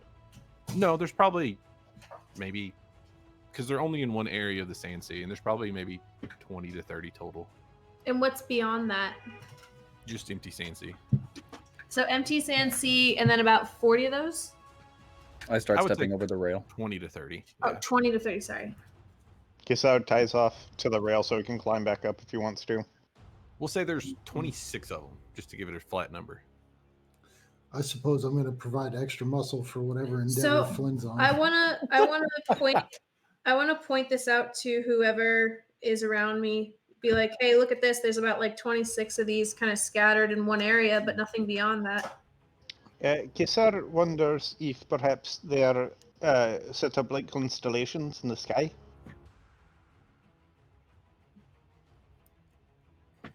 Could Kisar do I don't meteor? know. Yeah, go for it. No. I got a 20. Nope, Yeah, you don't think so? You got a 20. He did. Oh, I did actually get a 20. You know what? Dang it. It's a dirty 20, but it's a 20. Take it. Just from your knowledge and having to navigate, you actually notice that they're set up to not so much constellations, but planetary alignments. It's good to know. Is this And like Kisar Stonehenge? Kisar goes over to watch Flynn go over the side of the boat, doesn't say anything. How you far also- are we off of the sand? At Like this point? 10 feet. Are we We're not far. 10 feet? Wait, are you really gonna hang yourself over the side of the boat? Remember, he's got 50 feet of hempen rope. Yeah, but Yep. he's our medic, can- and last time he went flying into the middle of something, he got freaking injured, and then we had no medic, and you just got your arm back. For Christ's sake. Convince me. Does Convince any me. does anyone Motherfucker. remember when he stepped? He didn't even do anything. He stepped on the stair and he went to sleep forever. Thank so this you. is what's happening currently. Thank you. Clove and Hutch are up near I'm the front trying of to the pull him ship, back on. Mhm. using this book and kind of looking at it, and like the front of the ship's kind of pulled up close to one, like you've pulled straight at one, and you're kind of 20 feet off from it. So they're both at the front of the ship, looking at the book, looking at this atlas, and kind of going over it. Kisara has helped tie off Flynn, and then walks away and walks up to the front of the ship and is like, "Oh yeah, that looks like the planetary alignments at this time of year." And then y'all are discussing this. Meanwhile, in the back, Andronicus is lowering Flynn on this rope into the sand sea. You're doing I'm I'm okay, like buddy. Super Saiyan screaming, and like my hair's changing color. Kisara will take this moment to be like, oh, by the way, our medic has decided he wants to go swimming. He I just look over hanging it. on the end of the I freaking walk- boat like a I walk freaking over to the worm rope. on a hook. I'm gonna walk over to the rope and I pull out my Bowie knife and I look over wait. to Oh, no, Andronicus that's me. and I No, put no. it on the rope. After Kisar says this, you both look over, and Andronicus is holding the rope, and he's got his foot up on the edge of the ship, and he's like slowly letting it out. Flynn's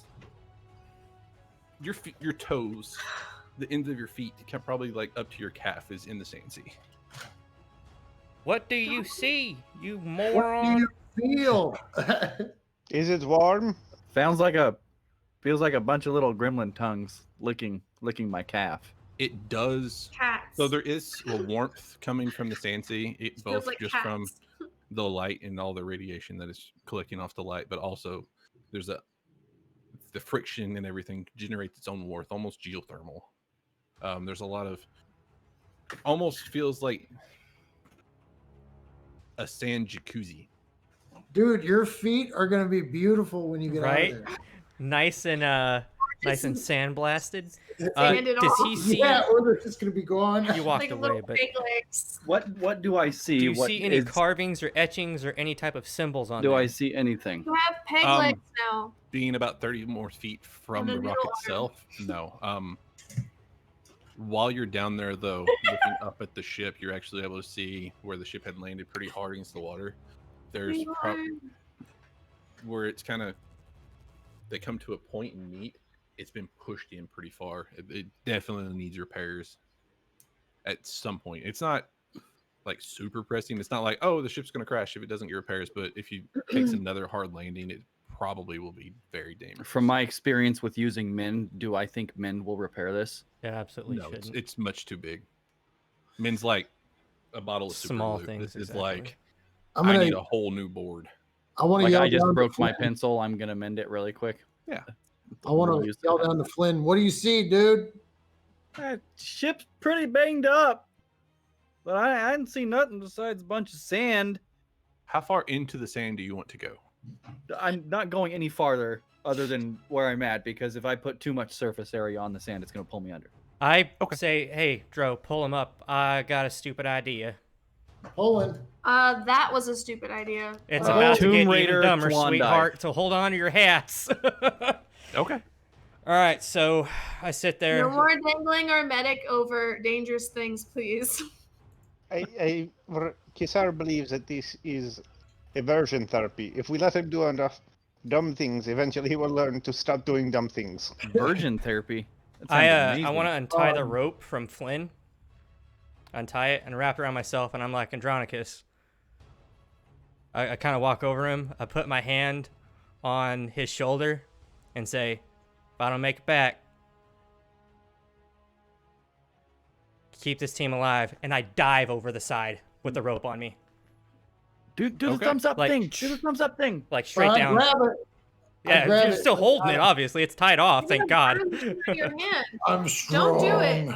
I Don't. can You're gonna do get it. injured just trying to save Yeah. him. As I'm Just falling, save I'm him. like, hey, anybody else might no. want to help him with the rope with my brain powers. Kisar Yeah, walks over to but- Clove and goes, gives her a little nudge. And then it looks like he acts like he's gonna start undoing the. But the surface tension on the sand sea is going to be so great, you're going to break your neck by diving into it. Jesus. It's What was not that? 20 water feet. frame. You were 10 I feet. The don't- bottom of the boat was 10 feet off. So We're you're all like gonna 20 burn feet our away. hands to death. Remember in Tomb Raider for PS1 what happened when you dove? Okay. Ah. Clove, with what that. do you think? I mean, as technically- just like having I'll your take the fist 8. out in front, like the impact on your fist hits really hard, and you Sure. almost buckle, but then it punches through. You are submerged in the sand sea. And I'm trying to feel on that stupid pillar. Do I see anything, or is it pitch black? You Pitch were black. you 20 were still feet like away. 20 feet away at Yeah. minimum. Then I'm gonna try to see if there's a way, if I'm to try to push my way forward. Swim. Yeah, And- if I have Okay. to, yeah. I don't want to burn a spell Um, slot, but if I have to, I'm about to. I need you to roll. Is that 8 the impact damage? Yes. Okay. I need you to roll an athletics check. 46. Kisar will start walking the perimeter of the boat, Mhm. looking for the sand mermaid that live in the area. I was Athletics. wondering if anybody was going to remember that. Athletics, you said? Yes. Oh, I'm sorry. I Ooh, rolled. thank for God. that. 17. As you are swimming through this, you quickly realize you can't swim up. You are Going down. constantly sinking. Yeah, yeah. Um, So I'm kind of coming down like this then. Yeah, That's but his breath. How would you even roll on that? Like he's losing his breath, right? No. what did you roll? 17. 17. After getting kind of a rhythm and finding what works best to kind of push your way through, you're able to start making pretty quick movement through the sand. It's Downward. not easy. It's definitely tiring, but you are making some progress. With the way that it's shaped and the way that underneath the sand I is, tell it's not- Andronicus as I'm going down, I was like, and I flat out say, I was like, if you feel 2 tugs on this rope, pull me up. I use my telepathy to send that to him. you, with your blind sense, you're able to kind of sense in the sand where the wall is, just from your actual senses. And Okay. you're able to get to it pretty quick. And it kind of after the sand starts, and not the cap of it, but underneath it kind of slopes toward you a little bit, so you're able to get to it pretty quick. Okay. It's a wall of stone. No markings, no carvings. Not you can't see underneath. But with touching, I To don't. the touch. Ooh. Okay, so you touching it. Underneath, no. You touch it too much and you're blind. He already is blind. Exactly. Oh. You are probably around 30 feet deep at this point. I mean, we've only got And another still 20 sinking. feet left, so I guess I'll ride it out. Okay. Roll me a Constitution check.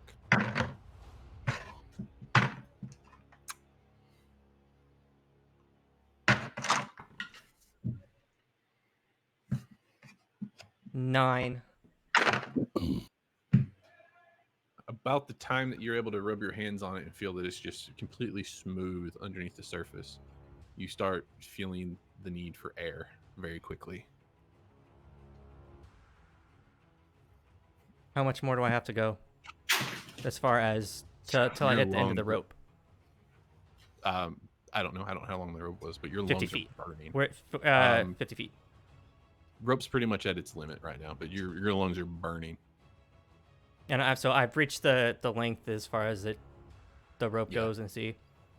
I pull the rope 1, 2, and I start pulling myself up as he's pulling me out. Okay. Andronicus, roll me a strength check. Athletics check. I'll give you athletics on it. I'm still holding the end of it too. That's going to be 11 plus 4. 18. Okay. With a little work, the weight of the the sand kind of pulling him down. It takes a little bit extra effort, but with a little bit of work, you come up, you spit up a little bit of sand, but you're okay. Feel a little defeated. He's just like, God damn it. And I just wave him, tell him to pull me up to the top of the boat. Yoink.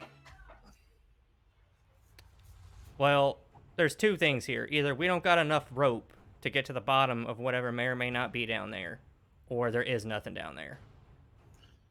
Well, before you try to go any further, you should probably either see if there's some sort of spell you can learn where you can, have a longer breath or get a rebreather. There's no sense in trying to go deeper if that's as far as you could go. You're the one that notified me to pull you up. Yeah. No. Notified you. You notified me. You know what I'm saying? When it's real urgent, use both hands,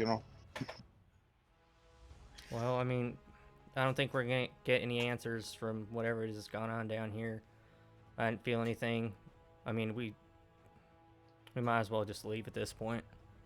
I would say let's document as much as we can, take note of what's around us, and see if it makes sense a little later down the line. We could always keep an eye out for something that'll help us dive longer. Yeah. And we also could get some weapons, so that way while we're investigating here, we're not going to be without any way to defend ourselves. We could peruse the area and find one of those Sandmer people, kidnap them, And then steal their Train lungs them. so we can breathe underwater. That's no. right. Oh. kidnap them, train them to be our sand person, and they can be a tactical diver for us. That's terrible. I mean, these are all bad ideas. Why not? While this is going on, after you kind of get back on the deck and kind of start shaking off the sand, Hutch, you hear in your brain very urgently, "No, Hutch, run!" We gotta go now. Now, go. Go. Whoever's driving the boat, go. Kisar walks over and starts coming up. You notice as you start to get up above, you start noticing that the pillars are kind of moving a little bit. Oh, good. Giant sand monsters. And he starts turning back towards Raori and starts flying that way. The ones that are the one that's on its own just completely disappears. The ones that are closer together kind of clump together a little bit after probably 2-3 minutes of them kind of all moving around and shifting. They all just kind of stop again. What the Any hell? new formation? No real formation this time. With some time, you could compare it to Kisar would probably be able to figure out that it is some kind of constellation planetary shifting again, but you're figuring out exactly what it is would take some time, and there's no real connection that you could tie to why. If anything, it would probably just be what the day is and where they're aligned today. I'm going to look over at Hutch and be like, yo, what was that about? Kokos said we needed to get the hell out of there ASAP. She can communicate with you in your mind. I mean, how long has that been going on? Effectively, as of yesterday, actually, without the need of having to have a ceremony. She said it's hard, but she can... Yeah, it is. I look over Kasar, like, did you ever stop? No. No. That's fine. Horn cat. Whereas the day before, after she had kind of reached out and talked to you, there was kind of this lingering presence, almost like she was always kind of there, just a little bit. Okay. Now it's just completely gone. Like it was all to the effect of, you get the impression that she used the last of whatever kind of connection energy she had, whatever she was able to muster, just to reach out just instantly and be like, "Hey." I felt Can you that. communicate back? Well, She probably just needs a sandwich and a nap. I mean, don't we all? Well, the thing is, Clove, like, when I reached out to her and I used the last bit of instance I had and had a conversation when I was trying to figure out why Davenport was there and who that was there that I thought was her, she said she'd get back to me. She reached out to me when I was getting ready to go to bed just last night, and she told me she needed more time. And then, like, it's gonna be hard to describe. Like, you ever have that feeling where, like, someone is there with you, but they're not there? Does that make sense? Do you feel like somebody's watching you? Kind of, sort of like that, but without an ill intent. I always feel like somebody's watching me. It was more of like they were watching over you in like a good way, like a guardian, I guess. I mean, she certainly helped us out this time, but what was she helping us hide from? Did she mention anyone who'd come after us? No, she just said we gotta go now. So Would not the 60-something tall, 60-foot tall rocks randomly shaping themselves might be a warning event? I feel that's probably accurate. Also, as he's saying this, both Flynn and Clove still have the sensation that something's watching, like something's nearby, kind of watching, following still. Like, it's been a while since you've noticed, but whenever he says this, and it's like, oh yeah, that was the thing whenever we were on Nam Road, and then it just immediately is like, is there somebody? Huh. You guys see that? You feel that? I think we need to maybe get the hell out of here. What do you guys think the chances are that either something we have, whether it's this ship or whether it's the treasure that we picked up, what if we're being watched through some kind of mystical means? Davenport. It might be the ship, but we felt it when we didn't have the ship. Right. And we felt it when we didn't have the treasure. So the only thing I would say is put the book someplace and see if it still feels like you're being watched. I mean, Okay, I'm that'd gonna be the thing. Where do you want me to put the book? I'll put it on the other side of the ship, or? But that's not going to help us because that means we're being tracked. And it's still there. It's just about 20 feet behind us. Yeah, but at least we know we're being tracked. Well, I mean, obviously at this point, we kind of are, though. We need to find out what it is, and we need to probably get rid of it. Does anybody have ability to get rid of magic? Or detect it? It can't put me to sleep. Thank you for that, Flynn. Nope. Very helpful. I'm glad you're awake. It's very helpful when you're awake. Not a problem. All right, no metagame. Does anybody have Dispel Magic? Or Detect Magic? No? Okay. Not yet. But Andy's awake and he has a lot of good ideas. I want to go over to that book, and I want to see if I pick up any type of like archonic magic off of it. Mystic. Yes, sure. Yeah, absolutely. Wait, you're going to see if you feel mystic energy off an enchanted book? But beyond just knowing what it can do. When exactly, though? When did we start feeling like something was following us? Like, when was the first time we felt like that? That is a very good question. I feel like we are going to figure out ourselves. This all started happening once we was on Nam Road, when we were on our way back to the ship. Wait a minute. What if we have a stowaway? We need to tear this place apart right now. Fucking ain't right. No, we don't. Not literally tear it apart, but we need to look. What changed on our way back, though? What could have signaled it? Well, Kesar thinks you only to stand amidship and strip naked and then search your clothes to see if there's anything new. Kassar, nobody's taking their clothes off. But Kesar is flying and I can't do it. If somebody wasn't able to make it and I needed somebody else to join, I was actually going to have somebody join it for a one session thing, and they were going to be a stowaway. A stowaway. I was like, hey, that's a great idea. But it didn't happen. Everybody's here. And situationally, Kesar would be okay with a hoaway. A hoaway? Bump. So we went from magic tracker on an enchanted item to both. I want to check that book to see if I can even figure if that's a thing as far as the book goes, and if there's no luck there, scour the ship. I would like to look around the ship. Okay. But we Okay. felt like something was following us even when we were not on the ship. Right, but that didn't happen until you were given that book at the church. We should flip the toggle. If you know what I mean. Excuse me. No, we should not flip.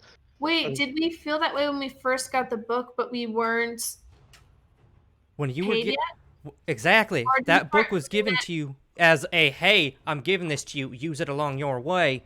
So, and then And we then started we began to feel like we were being followed. exactly. I think we're on to something. I want to try what I was trying to do. Roll an Arcana, and anybody who wants to search the ship can roll an investigation. Hang on. Kisar says, if you're worried about somebody being on the ship, I have a maneuver I can do that will quickly alert us to their presence. Turn it upside down and hope we hear a thud or a scream. 10. Shake it around like a tin. Oh man, here we go.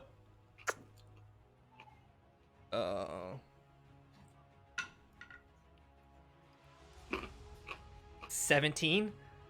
Okay. Was Kisar rolling? No. Okay. The people searching the ship, you don't find anybody. You kind of look around everything, underneath everything, move everything you can that's not nailed down. Kind of go through it strategically, front to back, side by side, and kind of covering everything that you can without leaving room for somebody to get past you. It's just y'all on the ship. 17. Mm-hmm. The only energies you feel coming off the book, or any item that you've been given or found in the past month, are the information that you have. It's the glasses. But no, because that was a thing beforehand. So, but Scythe. so that would be the next thing. What about the scythe? We got those at the same time, or this box. Let me see that box Oh. real quick. The box with the gems in it. The pretty cube box thingy. The iron yeah. I thought we threw it and exploded. puzzle box. Iron puzzle box. I'll be You right got back. the Rona? What are you doing? That's something in my throat. The Rona. It's not me today, so What? Ha! But it is me. Oh, Happening? we're I made just a telling bad pee jokes. innuendo. Oh. Haha. PP jokes. She said pee pee. Haha. Accurate. Andy turned into a dog. Oh shit! Oh man. Wait, he wasn't already? Oh, I know it's hard to tell the difference. Something that we have Still has the puppy dog eyes for you. getting us tracked. We need to You find think? it. So what are our options as far as being tracked? There's the sickle, which I have, the map book, which I have, Mm-hmm. Or and that little steel box. who has the box? It's on the ship somewhere. Somebody had it. You could find it. But we felt like we were followed with only those first two. We didn't Mhm. have that metal box with us when we were wandering off the ship. I will say with the role that you had, the sickle is also in the clear. The sickle's in the clear. In the clear, so To it your seems like knowledge. it's the book or something else. The sickle is included in that. Everything that you've had, everything you have that you can go to and kind of look into the magical energies of a little bit and kind of suss out what kind of school it is and that kind of. Nothing kind of strikes you as being some kind of divination, Including the book. including the book. So then maybe it's the ship itself. But we Or- felt followed off of the ship. The only magics that you are able to pick out and trace in the enchantments are the ones that you've actually seen. And Maybe it's one of understand you how it two works guys. so far.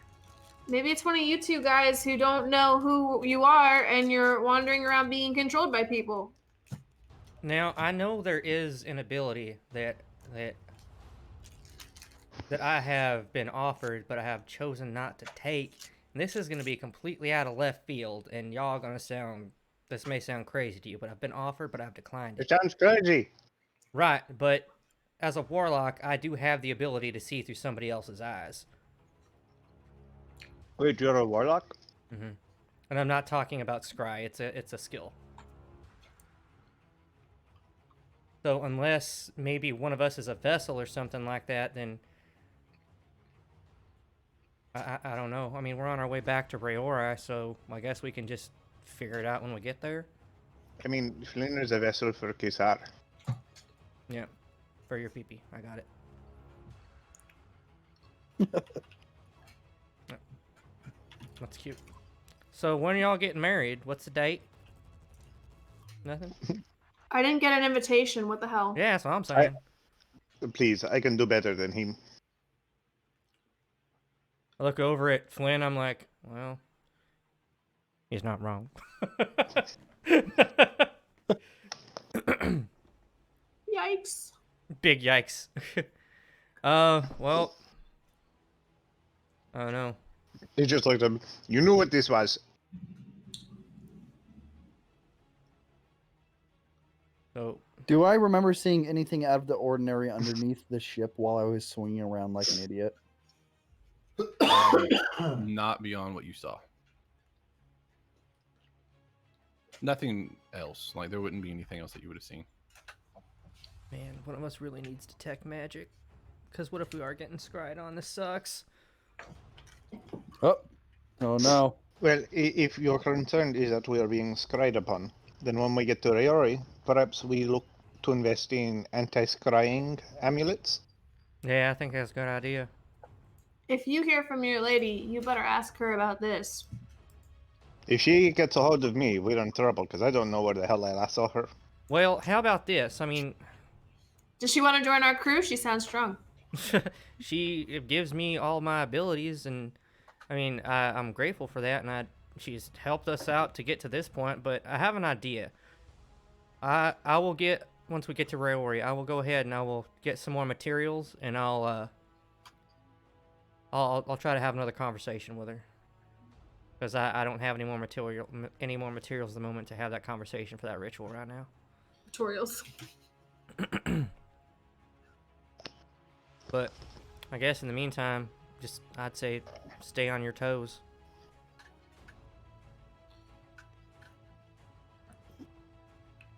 Okay. Off to Rayori. Yoo-hoo! On our toes. Let's take a short break. Sounds Give good. everybody a little bio break and Come on. stretch your legs and all that. Go off it. I will.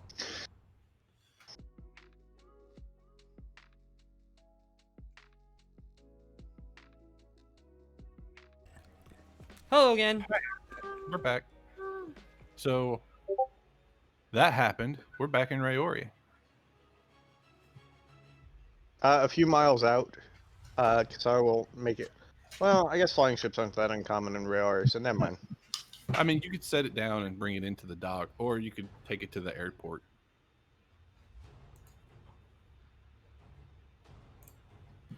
Kesar wonders which do you think would be better, the ship or the airport? We'll go to Yeah, the same, dock. same.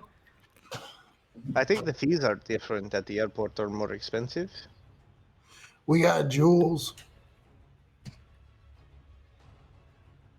So Kesar would like to discuss the money, because these is currency, but not everyone will see it as currency, more as a trinket or like a medallion to be worn. So just if there's kickback because of it, just be aware. Kesar will take us to the airport. I'll say not all, but one of the underbelly kind of seedy underbelly Bellies. kind of things uses the golden skulls. Not all of them. They all have their own kind of thing, but it is a not necessarily above the board market that uses them. The common practice is to just kind of flash one, like you're looking through your coin pouch or something. You pull it out and then you go no and put it back, and then if the person would accept that, you say, "Oh no, yeah, that will work." All right. Or you can point out, how did that get in here? And you put it back, but you make sure that you show it to them, and then if it's something that they would accept, it's like, "Oh yeah, yeah, okay, yeah, we're good with that." Kisar will take us to the airport. Okay. Very quiet, not that busy. Nobody telling us to put her down here or anything like that? Doesn't look like it. Like there's nobody really waving people directions. You do see a kind of the dock masters kind of writing in ledgers and kind of instructing people on which there's probably like 2 or 3 of the larger crafts in the dock. Nothing is Remember, nothing as big as the Dwarven Fortress, and nothing nearly as small as y'all's. there probably is at war. Remember, I'm sorry. they're probably at war because we can screw up that trade agreement. You find a part of the dock that's pretty small. It was made for fighter crafts and that kind of thing from the bigger ships for repairs. When you pull in, the dockmaster kind of walks over for a little, and takes him a minute to get over. He's like, "Need some repairs." Yes.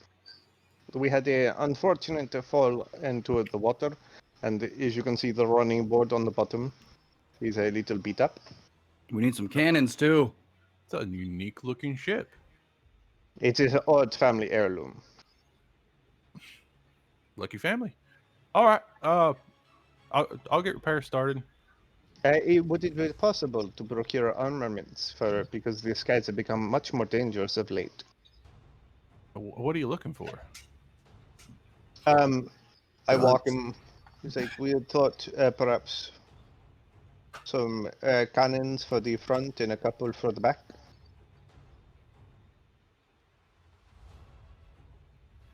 Uh-huh. What size? Well, I thought maybe 5-pounders for the front of the boat, a couple 8-pounders, 10-pounders for the side, and another 5 for the back. Doesn't look like she can fly with it. And one main 100-pounder right for the center. But I could. We might have a couple 5s left. Most of them have been put out on. The fortress has been upgraded. Not long ago, Utrenin had a new fortress, and it ain't much, but we put most of ours on our own fortress. And Fair enough.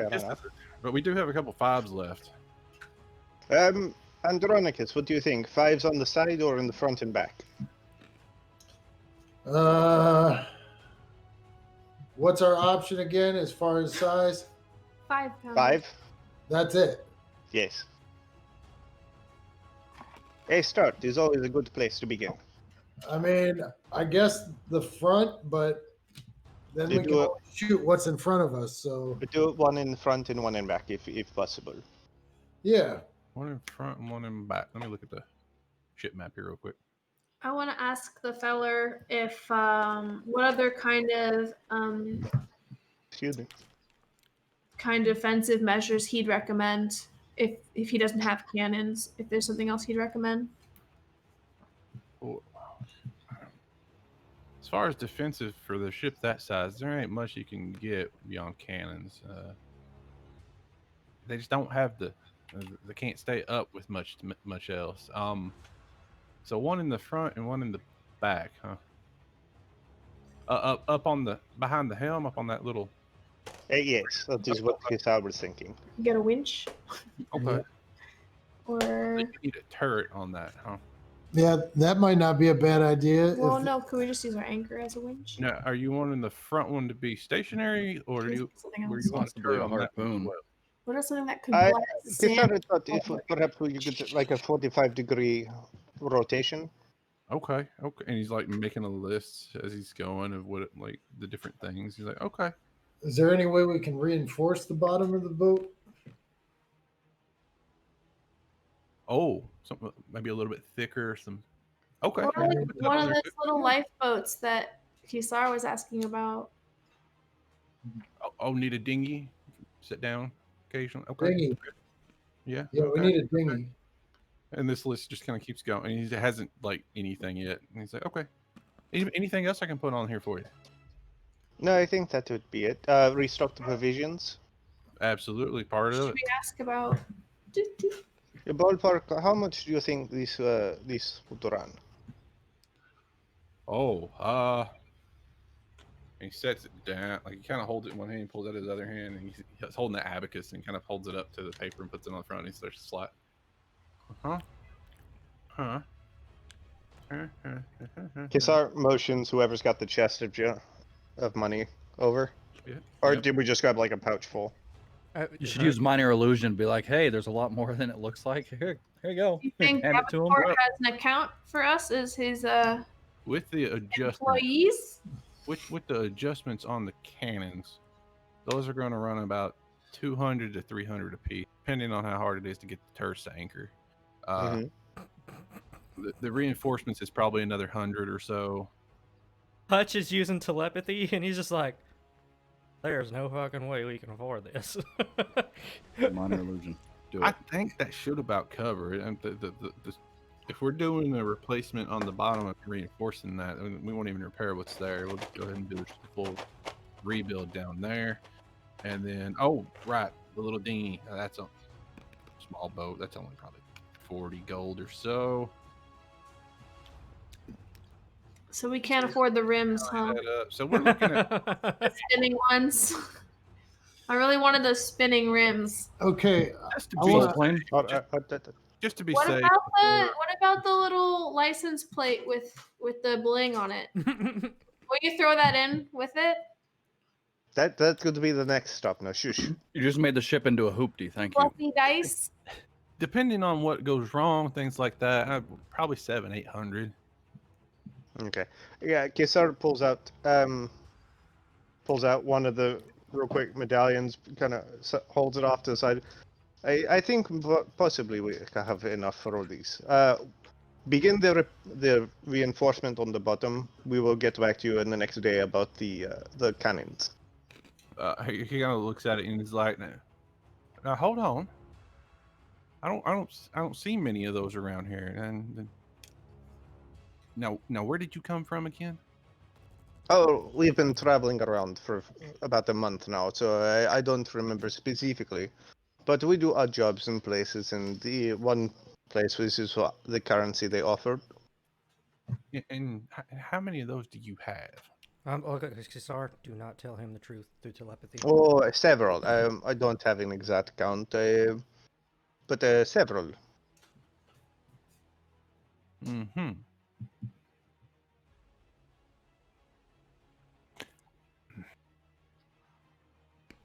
Kind of takes a minute. He's like, "Look, give me a minute. I'll be right back." It's probably 30 minutes before he comes back. You know, like you're starting to think, What a is he dick. even ever coming back? Like you're starting to get a little bit nervous. Like, is he bringing somebody with him? And like, what's going on? what He comes specific back, currency was he looking at? The skulls. Yeah. when he comes back, he's holding like he's kind of got clutched pretty tight a little envelope, and he goes, "This, see if this will work for you." On the inside of the envelope, it says 15 golden skulls for both the cannons, not the reinforcement. I Yes, kind of that's- want to lean forward. We would, of course, have to discuss this as a crew. Would you give us but a moment? By all means. I want to walk up to the dockmaster and put my hand on his shoulder and say, "Come on, friend, can you do a little bit better deal than that? Like maybe we can scratch your back, you scratch ours." Or a little bit lower. Not You know my what I mean? deal. Envelope will have them deal on it. So what's the exchange rate for these skulls for gold pieces? Can you tell me that, Mr. Dockmaster? I'm sorry, man. I don't know what you're talking about. What would Kesar, just shh. Come, my friends. We have a brief discussion. Pardon. And he So- leads you about 10 feet away.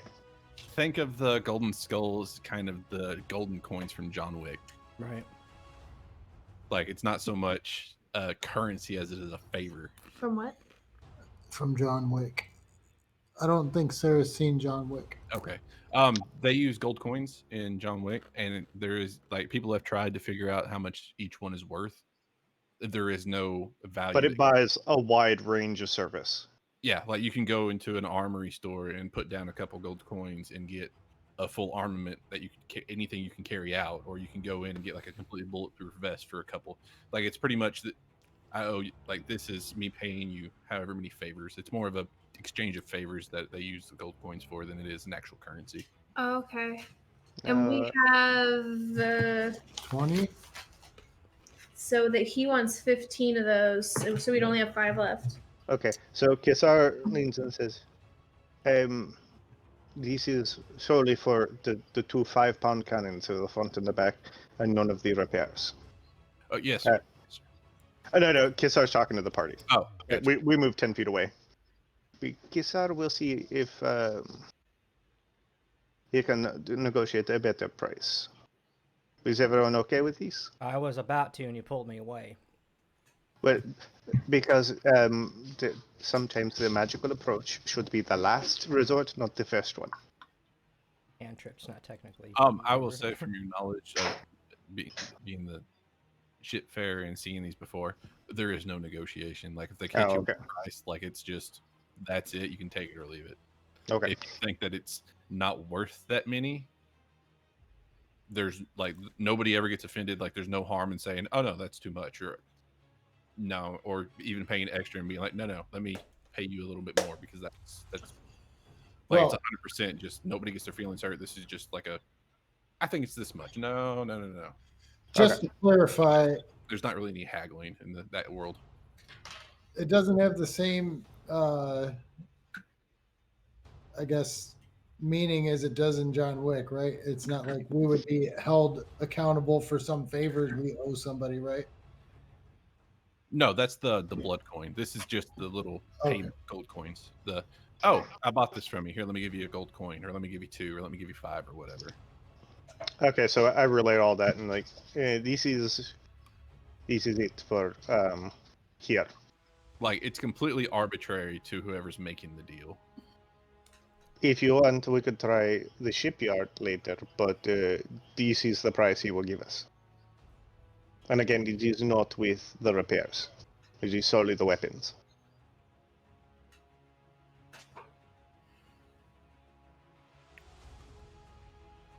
I mean, yeah, it's like a crapshoot. We might get a better deal down the road, but we don't know that. Or win. Or what do you say? Or what? Or when? Or win. Like you don't know if there ever will be another deal like this. You might go 2 years before you meet somebody who's, you flash the coin and then it's like, oh, hey. Yeah, I mean, Plus, we have enough to pay them. how many do we have left, you said? It'll be 5 after this because he wants 15. If we do these, everyone keeps one for their personal use, and then if we need them, we have each one have one. Sure. But we still, And then- our ship's not getting repaired. No, it will. Kesar will pay 100 gold toward the ship repair. And then we can use the rest of the treasure to pay off on the Okay. fair market for the ship repair. I mean, it's half Or a dozen of one, if 6 of the other. It don't really matter. I mean, we either do or we don't. If you would like, Kesar will give up his gold skull now as part of it to get the bottom repaired along with the installation of the weapons. I should help too because I was the one that kind of botched that. It's a learning thing, but While Kassar's talking to the party, I'm gonna go over to the dockmaster and say, I know that you had that conversation with about regarding the armaments. I was like, but do you have any maybe some labor or something that maybe any of us or some of us can do to help with lower the cost of the repairs, maybe, since that's more in your wheelhouse? Well, if you'd like to, I can procure the supplies for you if you want to make the repairs yourself. Yeah, I mean, that obviously would save us the cost of labor, right? Oh, absolutely. About how much would that be saving? Or would that cost approximately? Just for the supplies, you wanting just the repair, or you wanting the reinforcements, the augmentation to make it a little. Well, bit... we have to skill roll for it. Let's say with the reinforcements. Let's just start high. Don't have All me rolling for it.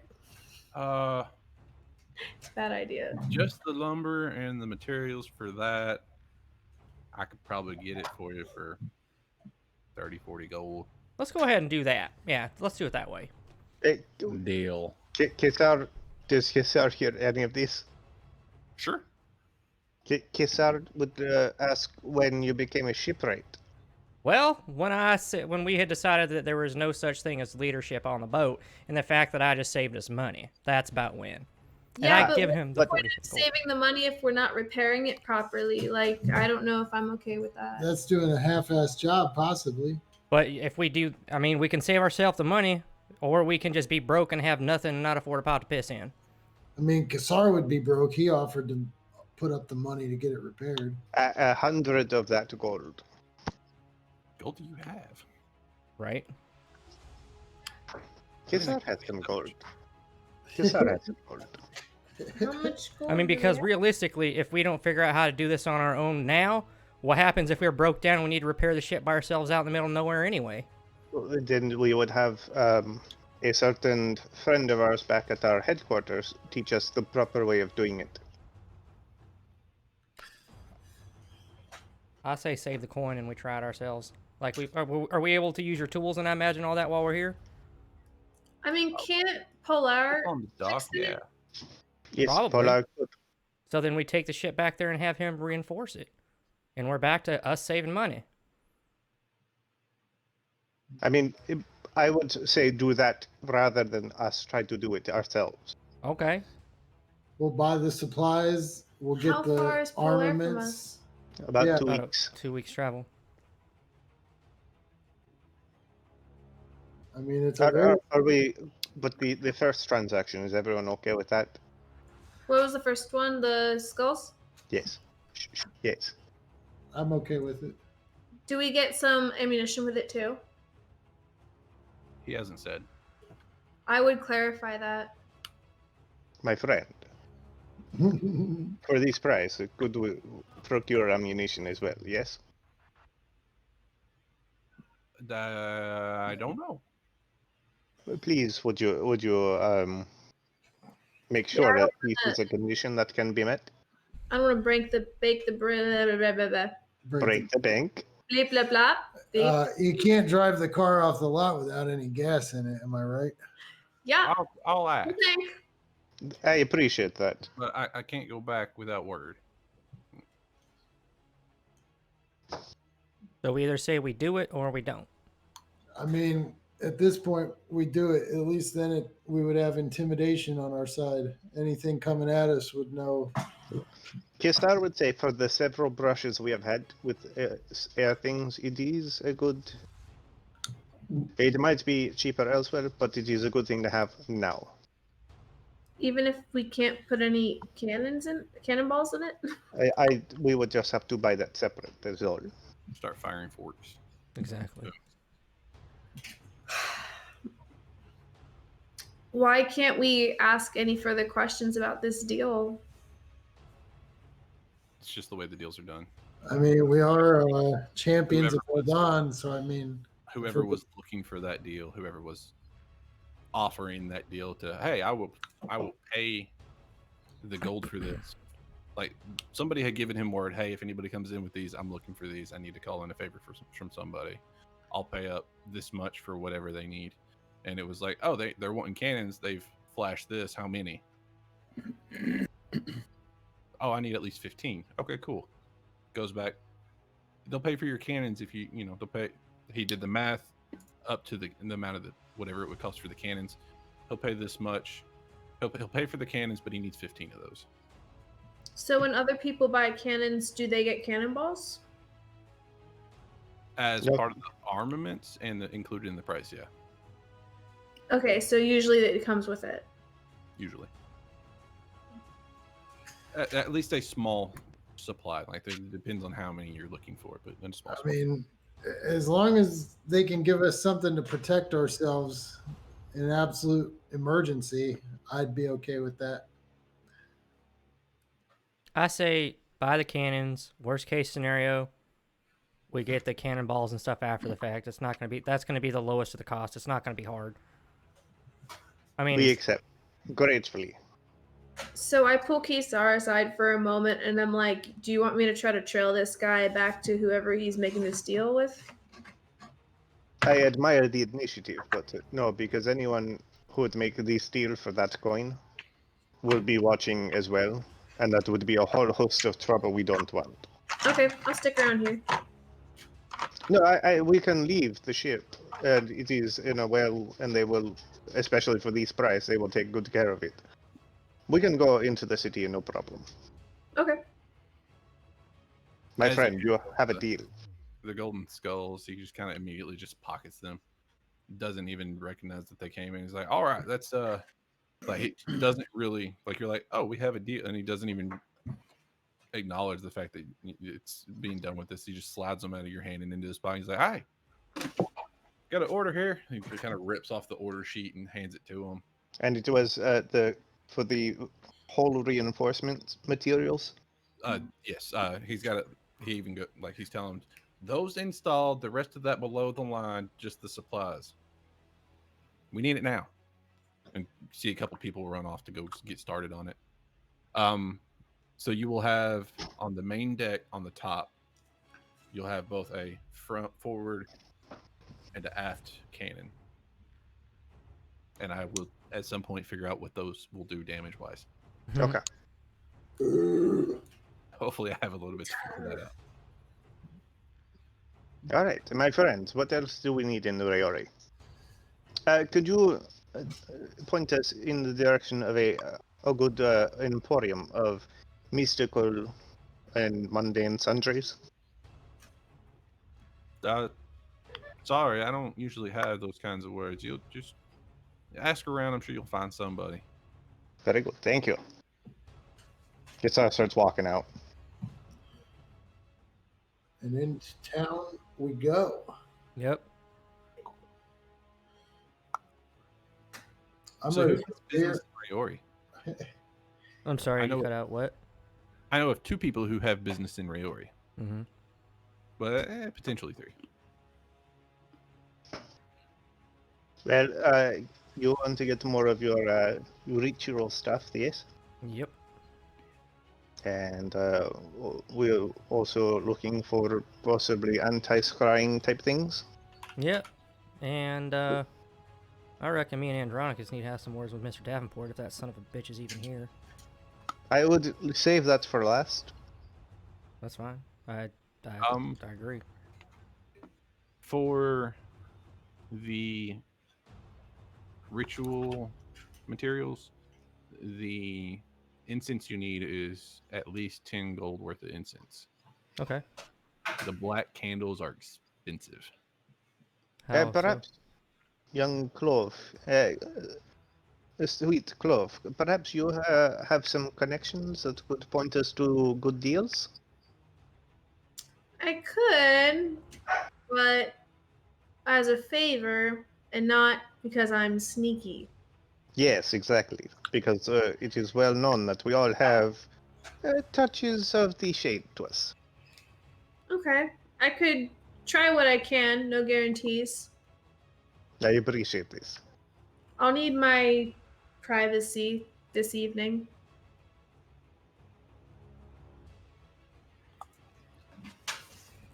Okay. Usually Black candles? the candles, you can't find them on the normal market. They are very black market kind of wares, and even there they're expensive. But to the black Mhm. black candles? Usually I would one black candle is about 40 gold.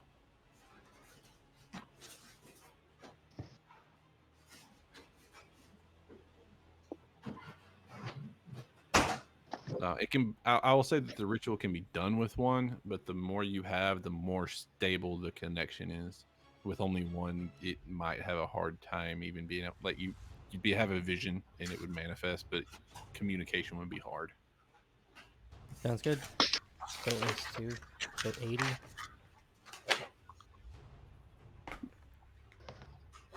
Or, excuse me.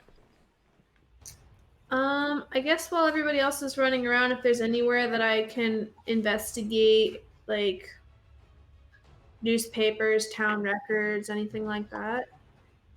What are you looking for? I just wanted to look up like the Knights of Vuldan and Davenport and see if there's anything I can find. In any kind of reference or any kind of anything that you would find, if it ever referenced Davenport, it would be as the Knights Marshal. As far as the Champions of Vuldan, there wouldn't be any information in Rayori. I find it odd that the place that we got anointed this, we can't find any information on. Yeah, that's But- why I don't You could- understand. But you should consider the source. A man with a shady past. We gotta find Davenport. You were You gotta find Davenport. I'm just not saying. Rayori.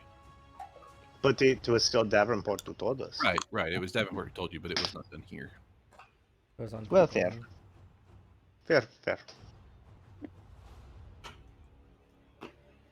So, Kisar will make casual inquiries as to a shop of mystic type things. You're able to find a couple walking in and kind of perusing the wares. You see a lot of just almost what you would see at kind of yard sale-ish or flea market-ish, like little knickknacks, like, oh, this is a lighter, more or less. Like it's a little object that always makes a small flame, like it's a little cantrip item. Like it's just like some small cantrip items. Like there's not in the general population, you're not really able to find any kind of heavy magic items. But Are you he's gonna around. do research on? Even something like the atlas or the glasses. Like the glasses are something that you could find with a little bit of looking, but the atlas would be a heavier enchantment than what you'd be able to find in most markets or most stalls or most shops. So no magic daggers or any such. Not that are for sale. I'm gonna go hit the good old library and look for atlases and look for any information that I can find here regarding Ravustar. Okay. As far as magical weapons, magical armors, magical gear that would be useful to an adventurer, anything like that's usually handed down as family heirlooms, or has been lost to time and is out somewhere in the world. Very rarely is any of that ever sold. People who will go out and find it will bring it back, and they'll do some trading with it, but even then it goes pretty quick into the hands of other people who would go out and keep it or use it. And a lot of it goes to collectors who are like, ooh, that's neat, I haven't seen one of those. In the library, you do find kind of a record of Rubber Star. You don't find any information on it as far as what happened to it. There's kind of a gap in the history where it's there and then it's just referenced as, oh, well, it used to be there. I want to go see if there's like a bookkeeper or anybody like that in this generalized library thing. That's just from talking to them and having them direct you to the books that would show the history of it. So let me get this right. So a city that used to be there, which has been noted as being there, just simply isn't, and there is no information or details on what happened to it. Not to mention, it's only about 2.5 hours from here. I wouldn't call it a city. It was A town, I mean, people live there. a small town. People were paid to relocate. For what reason? Look, it's all right here. And they show you in the book. It's like, yeah, everybody was paid. There was a relocation process. Everybody was paid for their land, helped to get established closer to Rayori and given land closer to Rayori that was of equal value to what they had there. And that's all it mentions. It doesn't say why. It says that it was a government program to reclaim the land. Did anyone refuse to leave? It doesn't mention. Everything that's from what's listed, it appears as though everybody agreed. Are there any people who relocated here that we could go talk to or visit? It would It's- take some digging, but you might be able to find one of the families. I'm It would gonna. be generations later. Yeah, like, because it it's would- like 300 years later. 300-400 years, yeah. Yeah. So it'd be 5 or 6 generations later. They probably wouldn't have much left over from.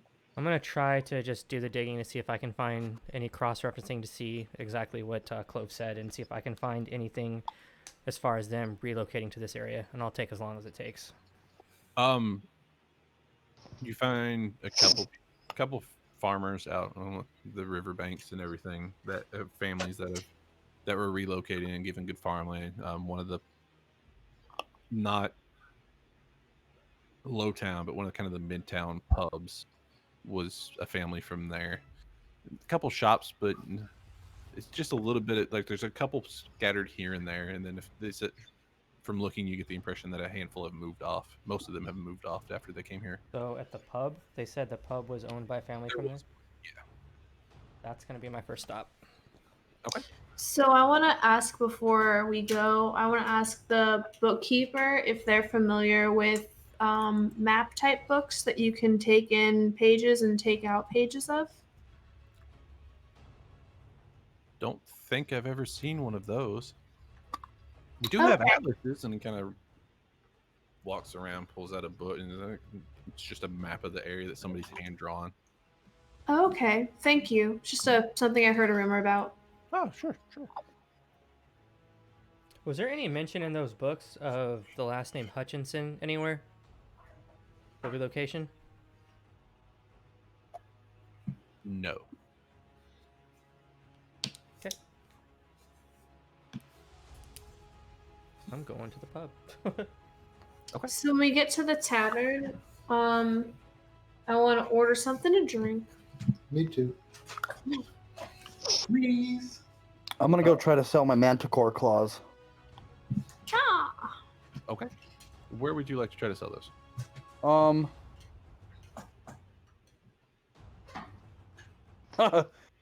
Is there a furry nearby, like a trapper or a taxidermist? I will take you to an alchemist shop. Alchemist, okay. I will accompany Kisar to an alchemist shop.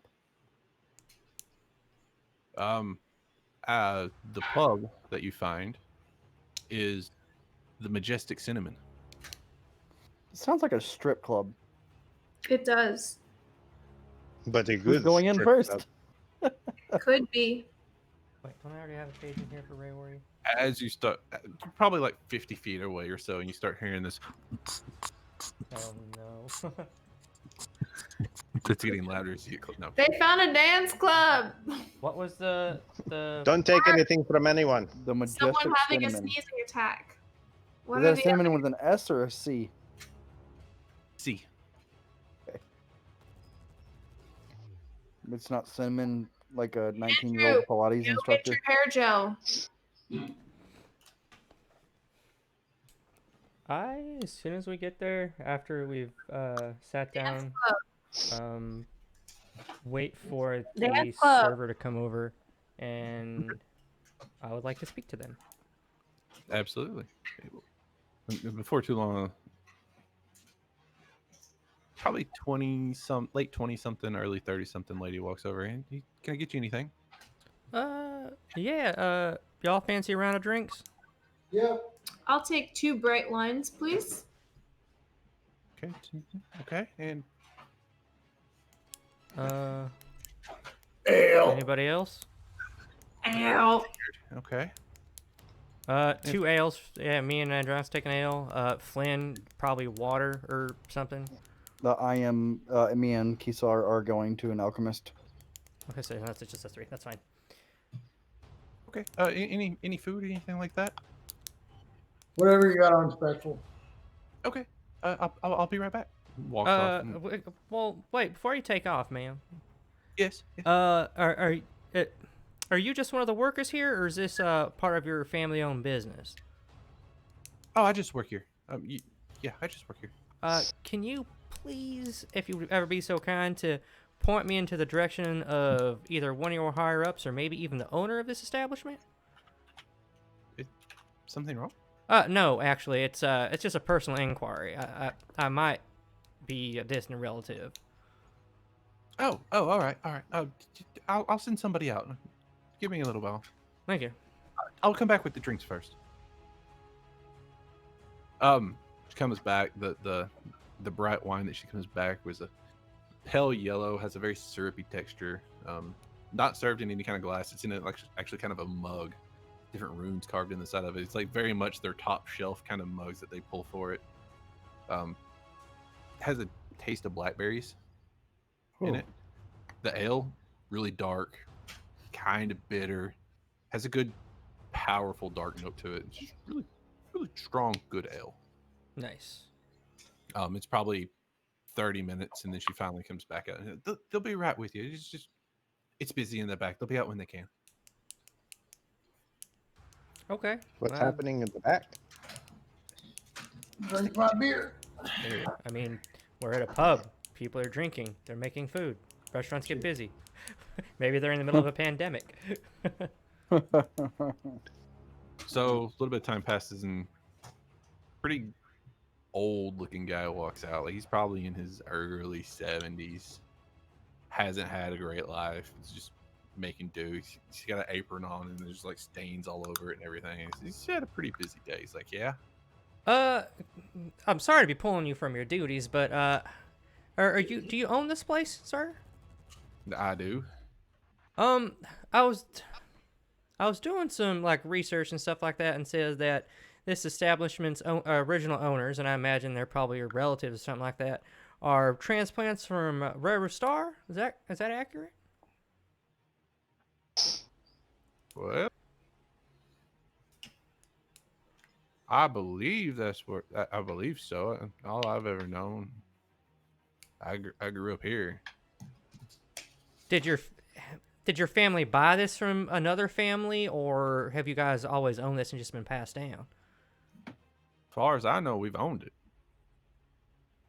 Do you know anything about what happened to that town? Because that's where my family's from initially, from way back when, and I'm just trying to make heads or tails about what may have happened to my by definition, my native homeland. Oh, I'm not real sure. Now my granddad said that his grandmother used to talk about it, but as far as we've ever known, and as far as anybody ever told me, it's always just been the sea.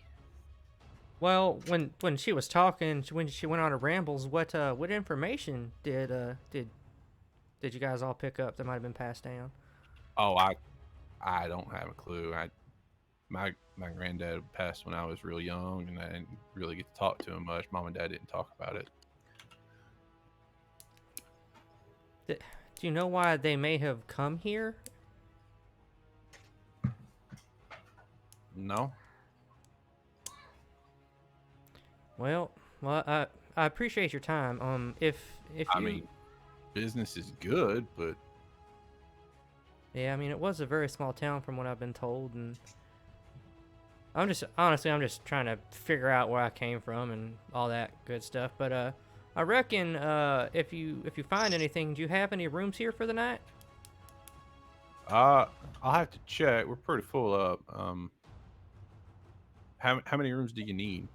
Look over at Andronicus and Clove and just kind of look at him and kind of mutter under my breath, what do you guys think? But ask them telepathically, is like, do y'all want to stay here? If you have some information, I'd like to at least give it just the night. And honestly, a real nice bed doesn't sound too bad. Deal. Okay. Yeah. As of right now, I guess it'd be, I mean, five, I guess. 5 or whatever you got. I mean, I don't mind bunking. I mean, we've just come off the ship, so. Well, I'll send Molly out in a minute. And my name's Andros. It's nice to meet you. Andros, I appreciate you. If you need anything, just let her know. And if anything serious comes up, she'll let me know. But I gotta get back to work. Yeah, I understand. I appreciate your time, sir. Thank you. A little bit of time goes by. Molly comes back out and has a little plate of food for everybody, and he's like, said it's on him. Something about knowing the family back in the day or something came from the same. I don't know. We only got 3 rooms. Two I of them mean- are. The beds aren't small, but you could sleep 2 in one or 1 in the other. How many rooms do you need? I mean, if you got 3, I think 3 would be fine. I mean, I'm more used to sleeping on the ground anyway. yeah, me too. All right. Well, I will put y'all down for the 3 rooms. And let me go get the keys for you. Now that's 5 silver a night. Stay as long as you want. If you do it a week at a time, it's 3 silver a night. And the board comes with the rooms, so you don't have to worry about the food as long as you're staying here. Oh, excellent. I reckon we'll probably only be here for like maybe 1 night. Well, I guess it really depends on how long it takes for them to put that shit on our ship. So, I mean, I guess just put us down for what y'all reckon, maybe a night, and then we'll just play it by ear. Yeah. Okay, that'd be fine. All right. She kind of walks off, and you see her kind of make a mark, grab a few keys behind the desk, and kind of bring them back and set them on the table. Oh, thank you. Appreciate it. And I gotta pull up my character sheet. Okay, so Kisar and Flynn are out looking for An alchemist Wood. shop. alchemists, 5 silver. something like that, Was it 5 silver? 5 silver for all the rooms or per room? per room. Per? Damn, it's not cheap. Yeah. You're able to find 5 off of mine. a knick-knack shop without too much issue. All right. Now, Flynn, what is, before we go in, how much are you looking to make off of these pieces? I don't know. Or do you just want probably them gone? just gone? They're just taking up space. And didn't somebody take the stinger of that manticore that we killed anyway? I believe Clove did to make some poison. Oh, is it Flynn? No, it wasn't me. And Veronicus? It was you. Mm-hmm. I don't have, I Wait, don't it have was- a manicore stinger. Come here, Lucy. Yep. It was Kisar either got it. you or Flynn. It was one of you two. No, because I pulled out the teeth. I tried to He pull out the went for teeth and they and the broke. claws, and Yeah. Kisar went for the stinger because I was asking him how far down the tail or how close to the end of the tail he cut it. Oh, that's right. No, but I gave it to somebody because they were going to try and make poison out of it. I don't think we ever covered Tickle that. Rickles when you're done. He's scared too. Okay, well then I have a manticore stinger. Why's your Pretty dog big one scared? too. It's like at least the They're size, shooting off fireworks in our neighborhood. like a basketball and a Look at her half. scared face. She was And then- carrying around this gigantic So, thing like, for like the last The 2 bulb weeks. is like a basketball and a half, and then the barb comes off, and the barb's probably like 1.5 to 2 feet long. All right, well then Kitsar will be like, I got for this. When you walk in, it's dusty, and there's all kinds of stuff hanging from the ceiling and everything, like everything from ears and fingers and just different plants and garlic and just all kinds of random stuff, things in jars. And like, what do we have? What are these? These are But my manticore friend- claws. Yes, it's procured manticore claws, and I have And- the stinger and poison bulb of a manticore. Pulls out what looks like some kind of kit and undoes a latch, opens it up, and starts pulling out like different vials and everything. Some of them have liquid and some are empty. And you see it. The person grab the manticore tail and kind of on the very end of the barb, kind of give it a little squeeze into the vial, and then grab one of the liquids and swirl it and hold it up to the light. Okay, and does it again with a different liquid. Okay, that looks okay. Seems to be in order. And what were you wanting to do with this today? Were you needing me to make something? Were you just wanting to sell it? We were wondering if perhaps you had an interest in purchasing our sundry items. Ooh. Or trade, possibly. Well, let's see. Kind of pulls out reaches into the little box and pulls out a measuring ribbon and is like, and starts measuring it in red. And it's like, okay. Write something down. It's a pretty good sized barb. You should have seen the rest of it. Oh, I'm sure. The claws aren't worth much. They're mostly decoration. And the manticore's trick is it's really in the tail.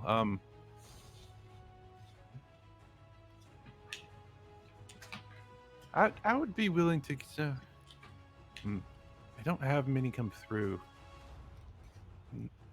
Even with more sightings, I don't know if I'll have another. Store's all running dry. Clerics could use some more. Yeah. I'd be willing to do 10 gold for it. My friend, could you see your way to 15? And we are throwing the claws. I would also like to tell you, have you not heard that the I would do powdered manticore claw can be used as a reinforcing agent for your potions? And it can also be used as a bedroom reinforcing agent, if you know what I mean. It makes a good glue, but I could do 12. I take it. Okay. Reaches down behind the counter and pulls up a little lock box and takes a chain out and pulls out 12 real quick and is like, here you go. I hand 2 to Flynn. He does everything and is like, Sweet. very carefully picks it up and pulls it back and sets it on the counter behind and then starts pulling out vials to empty the thing.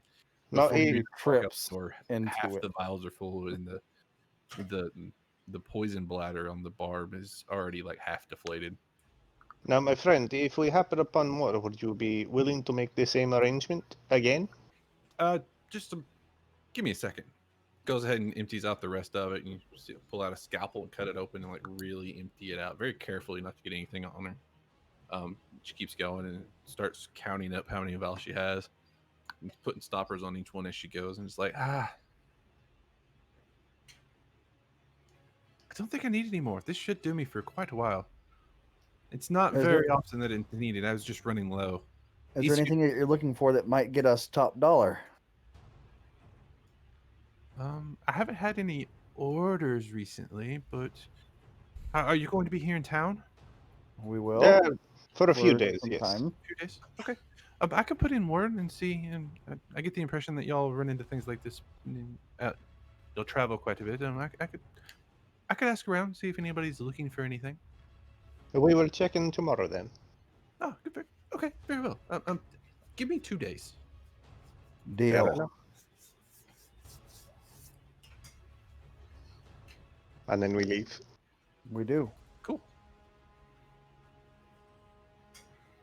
I'll say after a little bit of searching and just looking around town, going to different areas, you eventually can find the rest of the group.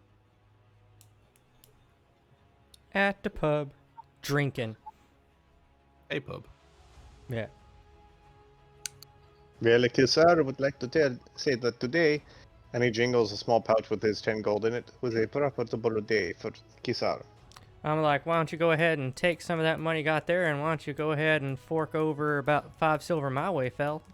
I didn't see any money. Why would I give you 5 silver? Because I just paid Not for that your I'm room. opposed. I paid for your room. How much is a room? Do I have my own room? Yeah, sure. It's 5 silver. We got 3 rooms.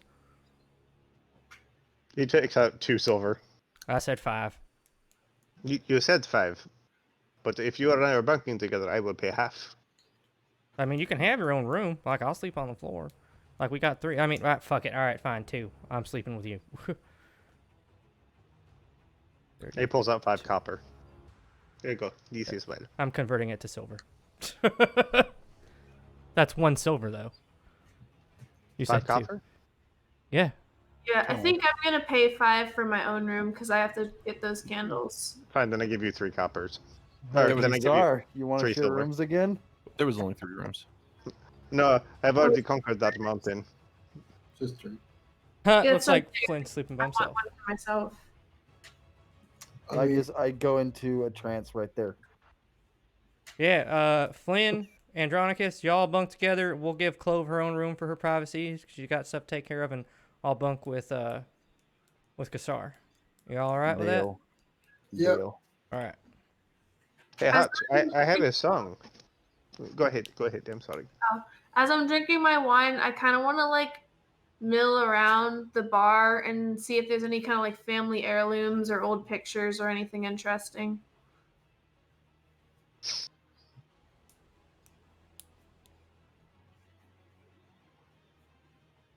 There's not really anything that would be family oriented in the bar. It's very business,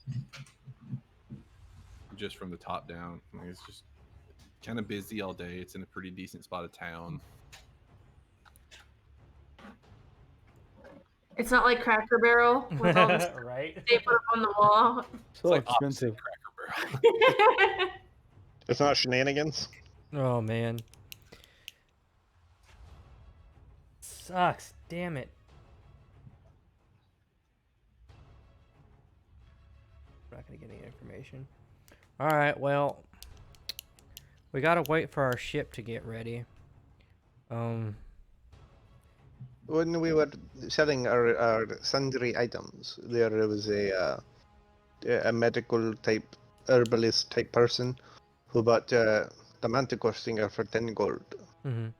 And she said she would check around to see if anyone needed procurement of monster parts. Good And thinking. it might be a source of revenue to do Yeah. something. I'm always down for getting more monsters. Yeah.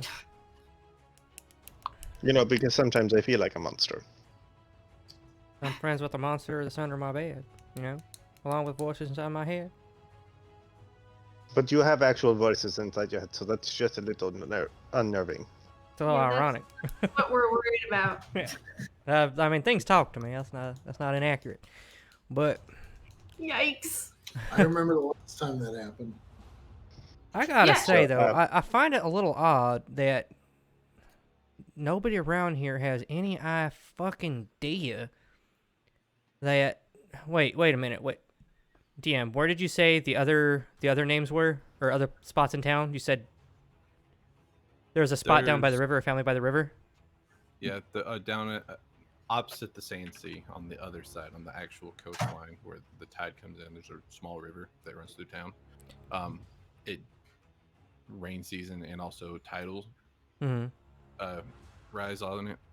It's where most of the crop is. That's where the farmland is. It's where most of the crop is. There's a couple families down there that, according to that, had farmland. But the only place in town was just the pub. Yes. How far is that farmland if I was going foot? I mean, you could get there in an hour or so. I'm gonna go check out this other spot where there's this other family that relocated here from my hometown. Does anybody want to go with me? If not, I'm perfectly fine going by myself. Kisar knows people on that side of town. I will accompany. All right. And I guess while we're gone, Clove, if you want to handle your business, maybe we reconvene Yeah, back what here. time is it? Is it Is midday? it like Yeah, it could be midday. It could be whenever. We reconvene back here nightfall, say? Will that work for you, Clove, Yes. or do you need more nighttime, or do you need to handle that in the evening?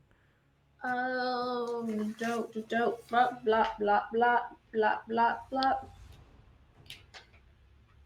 Yes, those are sons. I don't know. Yeah, I guess I could just do it now. It's fine. All right. I guess y'all be safe. I mean, you be safe since you gotta go talk to your compadres, I guess. Because we are Andronicus, friends and not because you are sneaky. Right. Andronicus, what are you doing? Do you need a hand? If you want to come with us, you're more than welcome to. Okay, I suppose I will. Flynn? Deal. That doesn't answer the question, Fran. That means yes. I'm pretty sure he's coming. I'm going to. Okay. Are well, maybe. Are you sure it wasn't your head that also got damaged beside your arm? Because you've been acting really weird the last couple weeks, man. Are you feeling all right? I think perhaps on the way out he might have sampled some medicinal herbs, if you understand. I mean, then I would I keep telling you, they're not free samples just because they're there. It's the fucking Indiana Jones game. Medicinal herbs. No, like, all right, you feeling okay? Yeah, man, I just am really, really exhausted lately. Why don't you just stay here and relax, and we'll come back once we're done. No deal. Let's go adventure. I forgot all about that. Yeah, About what? he's got a sickness. That was supposed to be a daily thing. Y'all did weeks of travel. I forgot all about that. Okay, you're fine. We'll say you got over it. All right. So I'm dead. making our way towards Potentially, the, you could actually right. be dead right now, but I completely forgot about it because there's a giant swarm of manticores. Oh shit! make our way as towards we're- that farmland. Good thing As I we're- almost crashed the ship. As we're walking along, Kisar pulls out, I think, his violin and starts playing, Making our way down. Walking Fuck. fast. fast. So Rayori is almost like Mesa. Very the way flat. the way that they've set it up, it's in an oasis, but it's very flat top. So the airport is up near the top, and the Heights town is where the capital and all of that is up near the top, and it's kind of steps down, and then as you get lower, it's a little bit less. Down at the docks and the low town is a little bit more seedy, a little bit less well off, and you kind of pay your way up the scale. But the farmland around the outside it's all nice farms, like it's all well maintained. It's very the opposite of Soviet Russia, like Okay. the people who are paying taxes and everything. Some of that gets kicked back to the farms to be able to maintain because the farms feed everybody in town. And there's a lot of farms. Like it's not a small area. Like like the Nile River floodlands. It's like that kind of size. Like it's a massive floodland. Cool. But you can find you do find the families without too much issue, or one of them without too much issue. I am going to politely walk up and knock on their door. Come and knock on my door. I turn around and say, Flynn, I need you to do me a favor. I need you to dial it back a notch because the information I'm about to try to ask for is very important to me. Please just chill. Hutch, I will hopefully lay down the groundwork to help you out. What And he knocks on ground- the door real quick. And the door opens up. Yes. My friends! It I has put been my hand so over long. his mouth. Probably early 20s, kind of young guy. Can I help you? Yes. My friend, it has been so long. I have seen you. I'm trying to persuade him that I know him. Sorry, sir. I don't believe I know you. Excuse me, friend. No, My- no, please, just a moment. No, I used to help work on the farm. I did it for a couple seasons before I started going out on ships. At the time, nobody's helping work on the farm. Nobody's working the fields.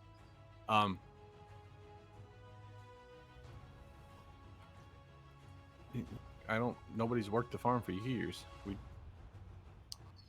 That's not how this works anymore. Are you all right? See, and that's why I'm saying, Kisar, shut up. No, I think if I might bother you for a drink of water, this man has some questions. That's better. Sure. And he kind of waves his hand toward the sink, and you see one of a mage hand kind of appear and start getting some water out of the tap or out of the bucket that they've pulled in for the day, and kind of floats over to you and hands you a thing of water. This is an amazing trick. Thank you. Hey, Kisar, there's shiny things over there. You should go look at them. Kisar puts his hand on his mouth. I just want to talk to this guy. Just give me a break. Where is Andronicus during this? Did you go with? Yeah, he's with us. Roll a perception for me. Ooh. You're like, oh, we got a 2. +3. +3, he's got a 5. You've kind of stayed back a little bit. You're at the end of the walkway that goes up to the door. I'm kind of close to the road, just waiting.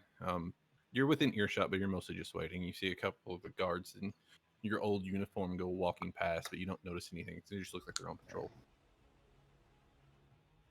Go ahead. Ask your Excuse questions. me, sir. Before my buffoon of a friend over here started popping off with all kinds of crazy hoopla, I'm actually here for a particular reason. So, That's fine. yeah, I was in town and I was doing some research, and I heard that from what I was reading, excuse me, I read that your family might have been descendants from Ra Star. Is that accurate? Sounds right. Well, my family came from there too, a long, long while back, and I'm just trying to figure out if you know exactly what happened to that town and why everybody decided to leave. Well, I'm not sure why everybody left. It said Government- y'all were paid to leave and that everything yes, sir. was. Yes, sir. Government promised us twice as much land to farm as we had before, and said that we wouldn't have to. They'd train us and show us ways where we didn't have to work anymore. Not the same way that we used to, and as long as we would help provide for the town and would be willing to relocate, and we've been here ever since. At least that's the way I was told. That's pretty much what I read, but do you know exactly why they wanted y'all to leave / were trying to buy you out? Said they needed the land. Said it was dangerous to stay there. And y'all don't know why and you didn't ask any questions. You just took the money and left. It's good money, easy work. And I don't blame my. See, what would it have been? My great granddad, grandma. Were there any names that were mentioned about people that were asking you to leave? Like who the main honcho was or anything like that in that point in time? I could look. We still have the deed. Yeah, could we take a look at that? Because I'm just trying to find old family members. Because as far as I know, I'm the only one left. Yeah, sure. Okay. He kind of walks in the back, and you see him kind of through the door. You're able to see him kind of like open up a box and start digging through it, and he's pulling out different papers and everything. So, okay, here you are, and you immediately know what you're looking for. You kind of scroll through it, and it's like, yeah, deed to land, blah blah blah blah. And this is how much money. This is how much land. This is what we promise you. All this stuff for this land that you had before, and it kind of gives a description of where you were before, and then at the bottom it's signed by the family member's name, and then also on the other side Davenport's name. There's no surprise, and I point at it and I show Kassar, and I use telepathy, and I say straight up, I was like, "This is no surprise. We already aware of this." Like, do you have any idea what else I can ask this guy?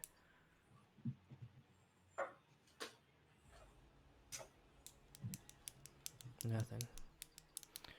Well, I mean, I do appreciate your time, and are you sure there's no more information that you may have been given? Because I've been to hell and back just to try to find anybody's family that's even from that area, and we floated right by there, and like there's these weird stones that are like poking out the ground, look like big crystals almost, big rocks, look real pretty, but I've never been out that way. Now, a couple farms up is another family that's from the area, but that's same generation that was bought out, and I don't know many people anymore.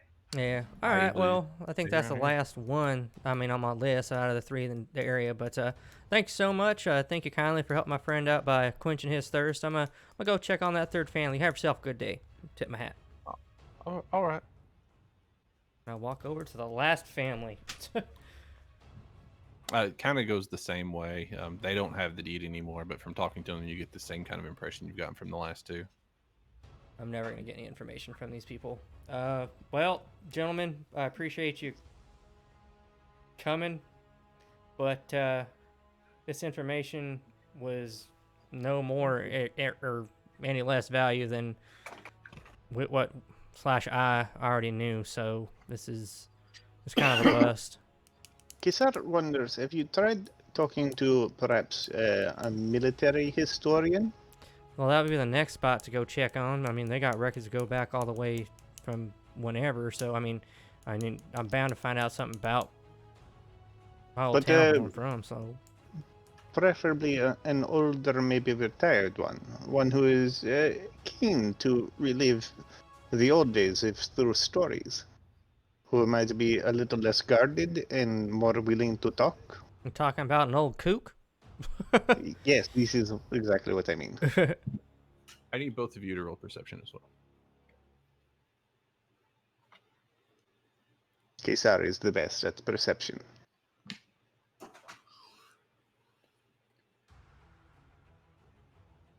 See, 7. He's the best. Nice. 18.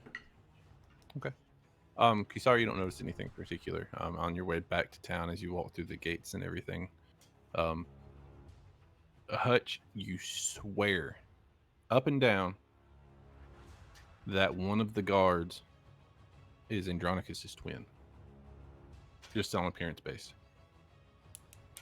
I want to, at that point, near Andronicus, I say Andronicus telepathically, and I say that guy right there, and I give him specific details as to where that dude's standing, where he's at, and say, that looks just like you. After pointing it out to him, Andronicus, you see it as well, and it is like looking at your reflection in the water or in a mirror. Like it is you. Do you think you should go talk to him? Hey, Andronicus, are you a simulacrum? What? Are you a magical doppelganger? No. Are you sure? I guess. You should mark one of the Andronicuses so you know which one is which in case you get into an evil twin situation. Oh, hey, Andronicus, let me see your hand real quick. And Kisar reaches out, puts his hand, puts his hand right on top and says, "My friend, I have nothing but the..." and then claws the shit out of the back of his hand. Deepest respect for you. Oh, You Jesus. better not have fucked up. I'm gonna give him my left hand. That's That wasn't Okay. my fault because I didn't actually suggest a real game. Roll a Like, d4. You It's suck. alright. you could have just told him to tell you potato. 1 point. 1 Yeah. point. Mashed potatoes. I You was get a kidding. pretty good scratch. Like it's getting a little bit like there's a little bit of blood pooling up, but it's not enough that it would leave any kind of scarring or anything. Like the Thanks. second he felt it, he kind of just reacted and was like, "Oh shit!" It's okay. Now we know it's you. Now, I think, Andronicus, why don't you take the lead, and why don't we go see why this sumbitch looks just like you? All right, I'm gonna walk up to that guy and I'm gonna say, "Hey there, friend. I don't mean to seem weird, but we kind of look alike. Where are you from?" Sir, born and raised here in Railway. And, And I'm just like all shifty at him, like, really? That's all he's got after looking into a mirror? and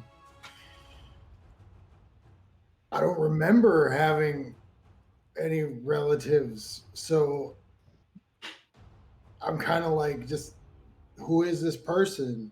Do you have any close family? I mean, who are you? You look just like me. I look just like you. Are you a simulacrum? Not sure what you're talking about, sir. My family died when I was young. It's the reason I signed up for the military. And about that time, you hear another person off to the side go, "Sergeant, on duty." Apologies. And he turns around and walks off and starts going back to his post. I yell to him as he's walking off, "What's your name?" Doesn't respond. He just keeps walking. When he was up there and he was speaking to him, do they have like a name tape or anything like military? Do they have their name on there? Any tags, anything that I can pick up when they're having the conversation? No. The only thing that stands out is he has the same kind of sergeant badge that Andronicus did. Hold on, I'll try something. Oh god, look, a drow! Does the guy No react response. at all? What's the other one? Maybe though, you that should find out if mentioned? they kiss the same Kisar. Remember Oh he no, said- it's a demon. Thank you. Yeah. Yeah, it's worth a shot. Like they kind of turn around and look at It's you, a and you see brown this tabaxi bear. standing in the road going, While he's walking away, and then turn around and keep going. when he's walking I swear away, he had the in. I What is want to he? use telepathy on the doppelganger or whatever it is and say to himself, and if he goes crazy, this is going to be funny as shit. What's your name? What's my name? Who am I? I don't know. And I just see if there's a response. Fucking Zoolander. He kind of takes a. He's walking and he stops and he pauses for a second. He goes, and you hear what the hell, and then like in your brain, and then he just keeps walking. Well, Andronicus, I stand by the whole idea that I thought you were a clone from the get-go. Either you're the clone or he's a clone. And I have said that from day one, and I feel that now more than ever. I don't want to say I'm right, but all signs point to clone. And I cross my arms. I owe you an ale for the. But we have a way of telling you apart now. This is true. Honestly, all I can say is I know I can hold my own. I don't know if he can hold shit. So Go scrap him. At least you're friends with me, right? Yes, go attack the city guard. Yes. Tackle him. And I'm like, but they would have no idea as to who is who. 200 You could be feet him, away. and he could be you, and you could. And I go cross-eyed.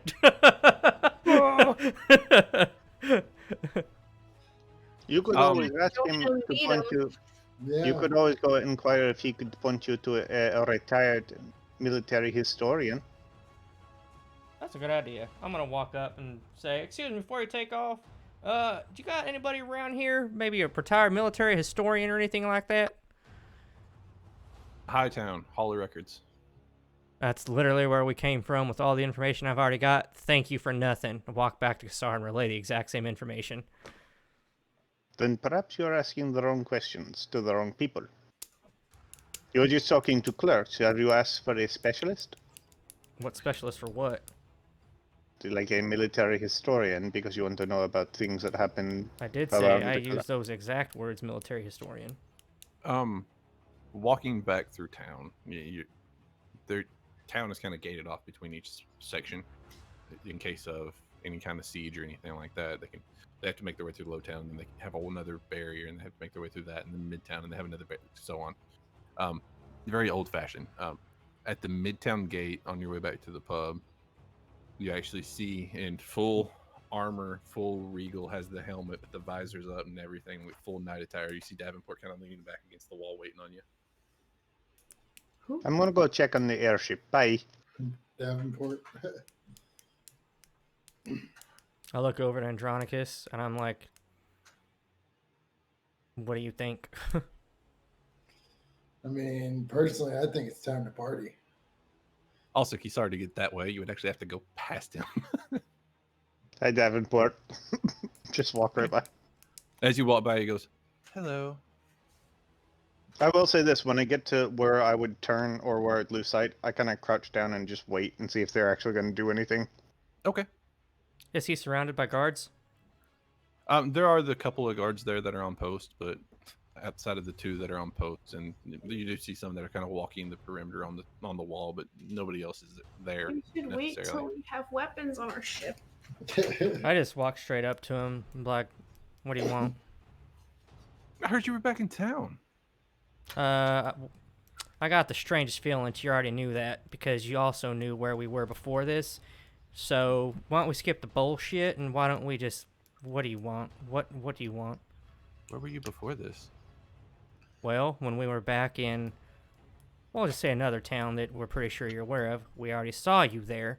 So Saw me. Oh, at Vuldan. no, after that It's been a while, actually, though. After that, I'm not sure. I didn't see you after that. you didn't see me, but one of our friends sure as hell saw you. Strange. I don't remember going anywhere. I left Vuldan, came back. Can I catch an insight check Here. on that? Yeah, by all means, go ahead. Lucy, come here, baby. She's scared. 10. You're unsure. He could be telling the truth. He could not. You feel exactly like you feel now. Well, let's humor you for a minute. If it wasn't you, then who would it have been? What do you mean? Well, we just saw my twin out in the street. How could there's a chance there could have been a replica of you floating around? Oh, there's a chance. It's not very likely. Did he say anything? He didn't Did he say do shit. anything? Did he? He smirked apparently and acknowledged the sight of one of our party members. And the irony of the whole situation is where we were, they also knew who we were, and we didn't tell them that, but they knew. So putting two and two together. Who saw him again? You don't need to know the name. One of our party members saw him. Saw you.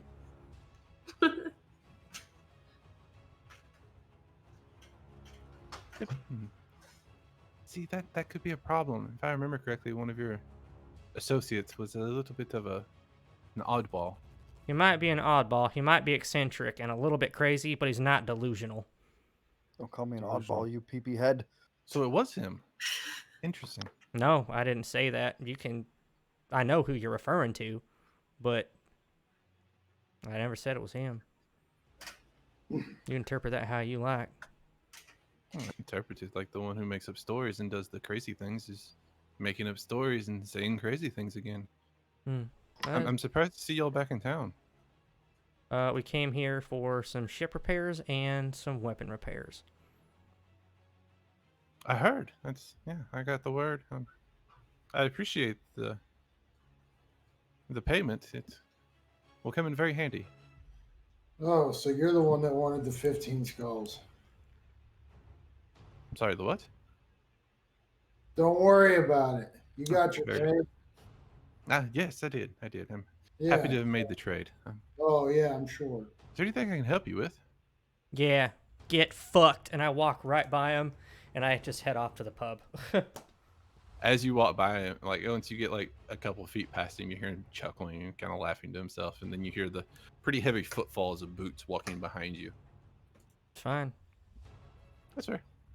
As you get to the pub and go inside, you expect to see him kind of follow you in, and he keeps going back up to Hightown. Andronicus. There's some shit that's going on here, and he's trying to convince us that, well, our friend Flynn, which he is actually here, he was with us the whole time, which is weird because he didn't say anything. I bet Is- you anything. He's I didn't know he a was with you. fabric Yeah, he was Yeah, with us. Flynn was. of fat. Oh, that would have went space entirely rat. different. I didn't know he was with you. I thought he was still back at the The only one, pub. no, he came with us. My mistake. He That's hadn't why I said called anything. him a peepee head. Retcon? Yeah, we can back that up. Skididididid, Back it up. Okay. So, I'm sorry. Who saw him? Me. Ron, you're there. I did. It was I am me, Spartacus. Sir Ronzalot. Seeneth him. Didn't realize that the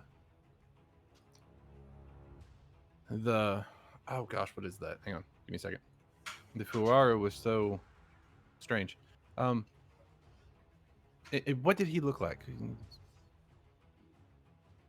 Who, Davenport? He's talking. Davenport is talking to you, asking you what the person you saw looked like. It was you dick. There you go. I'm sorry. What did he look like? Oh, I don't know. I fucking look So in he the mirror. looked like me. A moment. He turns around and you see, like, you hear him whispering, and he turns back around and he looks just like Flynn. Oh So my like God. this. Oh, that's funny because guess what? I can do that too, and I make myself look like my face look like Flynn. Right. Guess what? I do that too, and I'm like, look, I'm fucking also Flynn. So I'll ask again. Did he say anything or did he do anything? You have to realize I'm a very influential person. My face is all over. Many people try to look like me. Right. So he winked at me and then gave me the same dumb look you're giving me now. Nice. I'm sorry. I'm not sure what to tell you. Without knowing where you went, I have no way of knowing when the last time I was there. Well, riddle me this, Last day. jackass. This person, we're taking Davenport out of the picture. Now we're just talking about some other things that were there. They also knew and mentioned Knights of Vuldan. They had no idea that we were there representing you or what even a Knights of Vuldan was, but they addressed me. So you did talk to them. Talk to who? What are you talking about? What are you Person talking who looked about? like me. Oh, no. We No. didn't even know about it until we got back to the ship. No. So who are you talking about? Talking I about mean, you. who are you talking about? We're talking about us, the royal us. Oh my I thought we were still talking about the person who looked like me. We were talking about the person that looked like you, that looked like me, that looked like you, and I was like, "Ha, I'm Flynn." While we're at this area, which I wholeheartedly believe, So how can you believe what he says about who he saw or did not see when he's this way?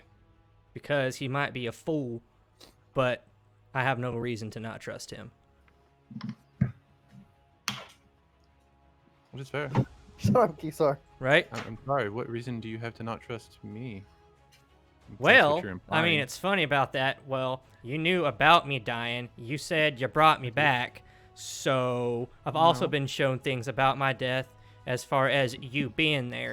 So, yeah, I don't trust you. Kokoth. You said Kokoth brought you back. I did not say anything about you bringing you're back, but all I knew was that you were hired for a job What job? to go make the deal. Right. The trade agreements. Hmm. Are you all right? Yes. You know, as time goes by, I'm liking you less and less, man. I gotta be honest with you. Yep. I don't think you're telling the truth. I think you're full of shit.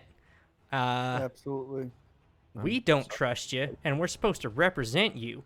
The people that we spoke to that were in this area that you happened to show up in, that it's claiming not to be you, knew who we were representing, knew who these Knights of Vuldan are, and addressed me as such, and maybe another party member. I'm So, sorry.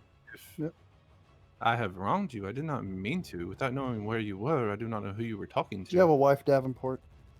I did once. How would you like it if I fucked her? Because that's what you're doing to us right now. Just turn around and walk away. I would recommend you go jump into the sand sea. And she's turned to dust long ago. okay, let's break it down like this. How, if at all, would anybody other than you, if we have not mentioned anything about these Knights of whatever the fuck we're supposed to be know that we're supposed to be them? Just answer that question. Have you heard of magic, son? No, I have no fucking idea what that is. Not a clue. Why don't you enlighten me? Have you the divination magic? We have a whole tower full of diviners. I'm not saying it was one of them, but divining magic is not difficult if you study it. This conversation's going nowhere. You say you're not there. I believe you were. The rest of us believe you were. We don't trust you. And I think we're just going to leave it at that. So, now if you don't mind, And I've given you gifts. I've given you a ship. If it's not enough, I'm happy to take it back. I look him dead in the face and I say, I don't care. Do what you want with what you want. I'm fucking done with you. I'm done with this Knights of Vuldan bullshit because I can't get answers nowhere from anybody. And I'm fucking done. And I walk by him again. And for the record, the fact that there's two Andronicuses walking around here, one of which may or may not be the real Andronicus, y'all may want to talk to him because right now I'm sure he's pretty fucking pissed that he's probably a clone or something like that. So there's also that problem. Andronicus, I'm going back to the pub. I'll buy a beer when we get there. but I'm done with this conversation. On the way out, I use my firebolt to light a candle on the wall in anger. That's not how And- firebolt works. It is. It's true. I am going to. Is anyone going to say anything about possibly losing the ship? He's there. He's hiding. He walked away. He's not in. Well, he might have heard you say that, but No, wouldn't have- I'm loud. Like I am angry. yeah, he wouldn't have been able to be in earshot to hear Davenport say that about the ship. But Hutch is walking past. Flint and Andronicus are still there. Are y'all following? Are y'all stopping for a conversation? I have a lot to think about, so I'm gonna. After Hutch walks past, you see Davenport just kind of go, I'm sorry. Can I help you guys? We'll talk later. You can help me. But you know where my quarters are. Up at the high tower. You know the barracks. Just ask for me. Jack. Make my way to the fucking tavern, just get hammered shit. Believe me this, Davenport. And then I walk away. I'm gonna go have a beer. And we'll stop there for the night. Don't take my ship away.